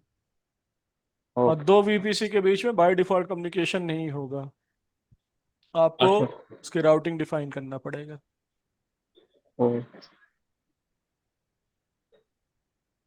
तो जैसा कि हमारे ऑफिस में बीडीआईज होते हैं, राइट? हम्म। तो वो बीडीआईज के भी सबनेट्स होते हैं, तो वो मतलब ऐसा कुछ होता है क्या? ये सबनेट्स इस मतलब कुछ वीडियो ये बीपीसी के ऊपर बने हुए हैं और हम लोग उसको एक्सेस कर रहे हाँ वो होता है ना। देखो क्या होता है जनरली ऑफिसेस में, कि एक बड़ा सा बेस एडब्ल्यूएस में मैं आपको बताता हूँ। एडब्ल्यूएस का अलग है, और आपके जो वीडीआई बने होंगे, आई थिंक वो बने होंगे इसमें एज्योर पे बने हुए हैं। आप पता करके बताना कि वो वीडीआई कहाँ बने हुए हैं, ठीक है? फिर मैं उस हिसाब से अपने आपके ऑफिस को इमेजिन करने की कोशिश करूंगा। तो फिलहाल क्या है, इसमें एडब्ल्यूएस में आप सेपरेट अकाउंट बना सकते हैं। अभी देखो कि मैंने एक अपना एक डेडिकेटेड अकाउंट बनाया है, मैं उस अकाउंट के थ्रू लॉगिन किया हूँ। तो इस अकाउंट के अंदर मैं 10 5 जितने भी मुझे वीपीसी बनाने हैं वो बना सकता हूँ, जितने मुझे सबनेट बनाने हैं वो सारी चीज़ें बना सकता हूँ। But in case of azure आपको सब्सक्रिप्शन मिलता है। सब्सक्रिप्शन में जो जैसे यहाँ ये होता है, वीपीसी होता है, वीपीसी का अपना सीआईडीआर होता है। वहाँ पे एज्योर पे क्या मिलता है आपको, वीनेट मिलते हैं। वीनेट वीनेट भी ऐसे सीआईडीआर रेंज होता है, उस वीनेट के अंदर आप जितने भी सबनेट बनाते हो वो बनाते हो, हैं। ओके। है ना? तो आप राइट। बेसिकली जो आपकी वो होंगे वीडीआई होंगे, वो किसी ना किसी सबनेट का पार्ट होंगे। और वो जो सबनेट होगा वो किसी ना किसी वीपीसी का पार्ट होगा या वीनेट का पार्ट होगा, ठीक है? तो क्योंकि मतलब यहाँ हर पे जो हर वीपीसी एक, है वो वहाँ हाँ, पे वीनेट है। वहाँ पे वीनेट है, वो यहाँ जो वीपीसी है वहाँ वीनेट कहलाता है वो चीज़। ओके। और उसे मैनेज करने के लिए सिक्योरिटी ग्रुप है। इसमें एडब्ल्यूएस में security group network ACL firewall है, कि भाई उनको कौन कौन एक्सेस कर पाए, कौन कौन एक्सेस ना कर पाए, राउटिंग के अलावा जो सिक्योरिटी पार्ट है जो ट्रैफिक को फिल्टर करता है। ऐसे ही वहाँ पे भी सिक्योरिटी ग्रुप है एजोर पे। राइट। एजोर पे एजोर फायरवॉल भी है। तो फिलहाल अभी मार्केट में एडब्ल्यूएस ज्यादा फेमस है जॉब्स के लिए या अजूर? एडब्ल्यूएस ज़्यादा फेमस है जॉब के लिए। ओके। एडब्ल्यूएस टॉप में है फिलहाल। राइट। हम्म। अच्छा, ये जो डिफॉल्ट CIDR है इसको हम चेंज कर सकते हैं? हाँ आप चेंज कर सकते हो डिफॉल्ट सीआईडीआर को, आप अगर चाहो तो बदल सकते हो इसको। वीपीसी के अंदर जिसकी बात कर रहे हो ना, हाँ आप उसको चेंज कर सकते Right. हो, आप उसे बदल सकते हो। जब हम लोग वीपीसी क्रिएट करते हैं तब अपने को एक रेंज देनी पड़ेगी या एक सबनेट देना पड़ेगा, राइट? वीपीसी के लिए तो वो हम लोग प्राइवेट सेगमेंट में से किसी भी सबनेट को यूज कर सकते हैं ना? हाँ किसी को भी यूज कर सकते हो, एक अकाउंट के अंदर आप डिफरेंट रेंज यूज कर सकते हो। और वो आपके लिए, आपके अकाउंट के लिए लोकल राइट। है ना? मतलब अगर अमित ने कोई सबनेट बनाया, वो बीपीसी के अंदर सीआईडीआर रेंज दिया, और सेम सीआईडीआर अगर अमित अपने बीपीसी के अंदर यूज करना चाहते हैं, they can use it. Right. Right. तो मैं ये चाह रहा हूँ कि मतलब थोड़ा सा आपको ये चीज़ को अंडरस्टैंड करने के लिए मुझे लगता है कि मुझे उस वे पे नहीं जाना पड़ेगा। मुझे आपको इधर वीपीसी से स्टार्ट करवाना पड़ेगा, नेटवर्क वाले पार्ट से। क्योंकि मैं जहाँ तक सेंस कर पाया कि आपको आईएम वाला जो कॉन्सेप्ट है ना, उतना जल्दी नहीं समझ में आया जितना आपको इजीली वीपीसी समझ में आ गया। तो मैं जो नेक्स्ट वीक होगा उसमें मैं आपको वीपीसी ही बताऊंगा, वीपीसी सबनेट राउटिंग टेबल ये सारी चीज़ें बताऊंगा। एक बार जब आप इसमें प्रैक्टिस करोगे तो फिर अलग चीजें हम देखेंगे। राउट 53 भी देखेंगे, हम देखेंगे आईएम भी देखेंगे, और EC2 भी देखेंगे, वो सारी चीजें देखेंगे। बट नेक्स्ट जो भी हमारी क्लास होगी उस पे मैं आपको वीपीसी बताऊंगा। तो वीपीसी और उससे ये रिलेवेंट कोर्स कंपोनेंट। खत्म होने के बाद में हम लोग ऐसा बोल सकते हैं क्या कि हम लोगों ने कंपनी में काम किया है और ऐसा तो एटलीस्ट थोड़ा सा। हाँ वो बोल सकते हो, क्योंकि मैं आपको कुछ सिनेरियो दूंगा ओके। कि आप इस तरीके से चीज़ों को डिज़ाइन करिए जो रियल वर्ल्ड में आती है ना, वही मैं आपको राइट। सिनेरियो दूंगा। ठीक है ना। जैसे जब हम काम करते हैं तो उस टाइम पे जो भी रियल वर्ल्ड में सिचुएशन आती है वही मैं आपको सिनेरियो दूंगा। और ये AWS के अकाउंट हम लोग को ओपन करने के लिए कोई चार्जेस है या ये फ्री में होता है? फ्री फ्री सर्विस यूज कर सकते हो, बट मेक श्योर करना कि जितना भी आप जो भी यूज करो, जैसे मैंने अभी जो भी इस EC2 इंस्टेंस बनाए हैं वो मैंने बनाए हैं फ्री टीयर वाले। तो आप हमेशा वो फ्री टीयर वाले यूज करना। साल भर के 1 ईयर के लिए फ्री है और इसके बाद ये चार्ज करते हैं। और EC2 इंस्टेंस आप यूज कर सकते हो, एक महीने में 730 घंटे आप EC2 इंस्टेंस को फ्री वाले को आप रख सकते हो, उसका कोई चार्ज नहीं है। कोशिश तो मतलब करना अपना खुद से काम फ्री में हो रहा है। हाँ फ्री में हो रहा है। कुछ सर्विसेज के लिए चार्जेस है, सो वो मैं आपको बता दूंगा। बट EC2 जो मैंने आप यहाँ पे क्रिएट किया है, देखो जो जो भी मैं EC2 क्रिएट करने जा रहा था, तो ये जो भी मैं इमेज ले रहा था वो भी फ्री थी, और जो मैं ये मशीन ले रहा हूँ वो भी फ्री है। देखो ये वाला T3 वाला ले रहा हूँ ना, तो ये भी फ्री है। ओके। ओके, तो अपने पास एक यूनिक ईमेल आईडी रहेगा और क्रेडिट कार्ड डाउन यूज करना पड़ेगा। हाँ क्रेडिट कार्ड यूज करोगे, 2 रुपये शायद ये चार्ज करते हैं। ओके। तो अगर मैं दूसरा क्रेडिट कार्ड यूज करता हूँ तो मुझे क्या दूसरा मिलेगा या हाँ मेरी दूसरा आइडेंटिटी? दूसरा दूसरा यूज कर सकते हो, कोई दिक्कत नहीं है। ओके। ओके। तो मतलब वर्कअराउंड साल है भर अपने के तो पास। लिए फ्री है, साल भर के लिए खूब प्रैक्टिस हाँ। कर सकते हो। मतलब एज्योर जो है 1 महीने के लिए आपको देता है ओ। क्रेडिट, AWS जो है साल भर के लिए देता है क्यों? फ्री वाला। ठीक है ना। तो नेक्स्ट थोड़ा ये पढ़ लेना, VPC में आपका कवर करूंगा, VPC सबनेट लोड बैलेंसर, ये चीजें जो नेक्स्ट क्लास होगी आप ये हम्म। पढ़ लेना। और कोशिश करना कि फ्री अकाउंट जो है AWS में बना रखो, बना हो राइट। आपका। कुछ रिसोर्स मत बनाना आप, सिर्फ अकाउंट अकाउंट क्रिएट कर लेना। और अपना रूट अकाउंट ही याद रखना, रूट अकाउंट और उसका पासवर्ड। फिर नेक्स्ट ना, जो क्लास होगी वहां पे मैं आपको ये VPC वगैरह समझाऊंगा। ये अपने पहले लेक्चर में हो गया है क्या EC2 कैसा बनाने का? हाँ EC2 बनाने का मैंने बता दिया है, बेसिक बेसिक हाँ, EC2 कैसे एटलीस्ट बनाते हैं। रिकॉर्डिंग रेफर कर लूंगा। हाँ रिकॉर्डिंग रेफर कर लेना EC2 के लिए। हम्म। देख लेना, मैंने सिर्फ रिकॉर्डिंग रिकॉर्डिंग मतलब बेसिक बेसिक बताया है वहाँ पे फर्स्ट लेक्चर पे EC2।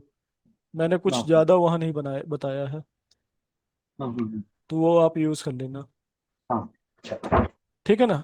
और AWS में पता है क्या, इसका डॉक्यूमेंटेशन बहुत ही बढ़िया है AWS का। अगर यहाँ पे लिखोगे ना AWS VPC, तो बहुत बढ़िया ये डॉक्यूमेंटेशन बना के बता देंगे ये आपको। पढ़ना देखना VPC क्या है, ये IP एड्रेसिंग क्या है, उसके अंदर जितने भी कंपोनेंट है बहुत बढ़िया ये बता के रखे हैं।